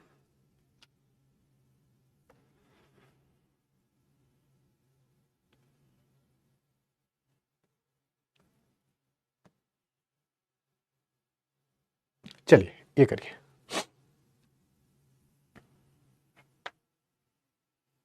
हेनरी कांस्टेंट किलो बार में दे रखा है 4 गैसेस का, alpha, beta, gamma and delta, ठीक है। 298 केल्विन पे दे रखा है। अल्फा का 50 है, बीटा का 2 है, गामा का 2 × 10⁻⁵ है और डेल्टा का 0.5 है, ठीक है। इस टेबल से क्या पता चलता है? अल्फा की सॉल्युबिलिटी सबसे ज्यादा होगी, इसका हेनरी कांस्टेंट सबसे ज़्यादा है, तो इसकी सॉल्युबिलिटी सबसे कम होनी चाहिए। ये गलत है सर। सॉल्युबिलिटी गामा की 300 केल्विन पे लोअर होगी than that of 298 kelvin. 298 kelvin. Temperature बढ़ेगा तो सॉल्युबिलिटी डिक्रीज होगी। ये भी बात सही है सर, सही है ना। solubility of gamma at 308 Kelvin is lower than that of 298 Kelvin। हाँ, टेम्परेचर बढ़ेगा सॉल्युबिलिटी कम होगी। सर बी भी करेक्ट है। Pressure of 55.5 molal solution of gamma is 1 bar. Gamma का प्रेशर पूछा गया है, मोलालिटी दे रखी है। प्रेशर पूछा गया है, मोलालिटी दे रखी है। करके देखना पड़ेगा भाई, न्यूमेरिकल हो गया ये तो। पार्शियल प्रेशर गामा का 1 बार आएगा क्या जब मोलालिटी दे रखी है? आराम से देखना, आराम से। पहली बात, पार्शियल प्रेशर का फॉर्मूला ये लगेगा। सर आपको कैसे पता? यही वाला फॉर्मूला लगेगा, हमें तो मोलालिटी दे रखी है भाई। तो यूनिट देखना, हेनरीज लॉ कांस्टेंट के यूनिट देख, किस में दे रखे हैं? किलो बार में दे रखे हैं। प्रेशर के यूनिट जो है, जो केएच के यूनिट है वही प्रेशर के यूनिट है, वही जो, ठीक है। तो आपको इतना तो कम से कम पता चल गया। ठीक है सर, ठीक है, कम से कम ये लगाना है। केएच की वैल्यू कितनी दे रखी है गामा का? गामा का केएच है 2 × 10⁻⁵। बहुत बढ़िया। सर हमें इसकी मोलालिटी दे रखी है, मोल फ्रैक्शन नहीं दे रखी। अभी अभी हमने H2S वाला क्वेश्चन किया था, सेम ही है। मोलालिटी दे रखी है, मोल फ्रैक्शन निकालनी है। Yes sir. इसको भाई, इसको अगर प्रॉब्लम ना हो तो इसको चल रहने देता हूँ, यही रहने देता हूँ मैं तो। इसका नाम, गामा का नाम कुछ और रखने रखा था ताकि आपको प्रॉब्लम ना हो, बट कोई नहीं, चलेगा, ठीक है। क्या मोलालिटी यही थी? काई of gamma 1 - chi of gamma into molar mass water का, क्योंकि सॉल्वेंट वाटर ही है, इंटू 1000। बेटा ये दे रखी है 55.55। बेटा 55.55 ही है ना? 55.5 55.5 काई ऑफ गामा निकालना है। ये 1000 है और ये क्या था? 18,000/18, 55.55 ही था। उसको 55.5 ही रहने देता हूं। और 1 - काई ऑफ गामा। सर ये कैंसल आउट हो गया। 1 - chi gamma is equal to chi gamma. 1 is equal to twice of chi gamma. तो chi of gamma is equal to half. Value रखना यहाँ पर आ गया half, cancel out. 10⁻⁻5 kilo bar, शायद किलो बार में था ये, शायद, हाँ किलो बार में था। तो किलो बार को बार में कन्वर्ट करने के लिए 1000 से मल्टीप्लाई कर देंगे, आंसर आ जाएगा नहीं 10⁻⁻2 बार। बट इन्होंने बोला 1 बार आना चाहिए। सर ये वाली स्टेटमेंट रॉन्ग है ना? क्या प्रेशर, अब ऐसे ही डेल्टा का भी निकालना है, ऐसे ही प्रेशर ये किसका निकालना है? डेल्टा का भी निकालना है, डेल्टा का भी। मोल फ्रैक्शन ऑलरेडी आई हुई है, मोल फ्रैक्शन गामा या डेल्टा की वही आनी है, मोल फ्रैक्शन डेल्टा की हाफ आनी है। वैल्यू पुट करके देख लो। Pressure of delta is equal to, पहले तो हेनरी कांस्टेंट 0.5 इंटू 1000 कर रहा हूं क्योंकि किलो बार को बार में, into mole fraction half. Sir point से पॉइंट गया, 2 से 50 गया, 50 इंटू 5 250 आ गया सर। 250 बार है, 250 बार, हाँ 250 बार। तो ए बी भी सही है, डी भी सही है, बी भी सही है, डी भी सही है, बी भी सही है, डी भी सही है ना? जबरदस्त क्वेश्चन है, आया जेई मेंस में हुआ है, बट है ये जेई एडवांस लेवल का, क्योंकि दो आंसर करेक्ट आ रहे हैं, दो आंसर करेक्ट आ रहे हैं।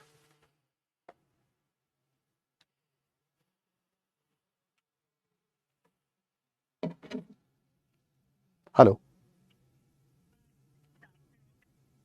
बोलिए मैम, मैं आपको थोड़ी देर में बात करता हूं आपसे। सर बी रॉन्ग है। अच्छा, इस टेबल से क्या पता चलता है? स्टेटमेंट तो ये करेक्ट है यार, स्टेटमेंट में तो कोई प्रॉब्लम नहीं है, बट क्या इस टेबल से ये बात पता चलती है?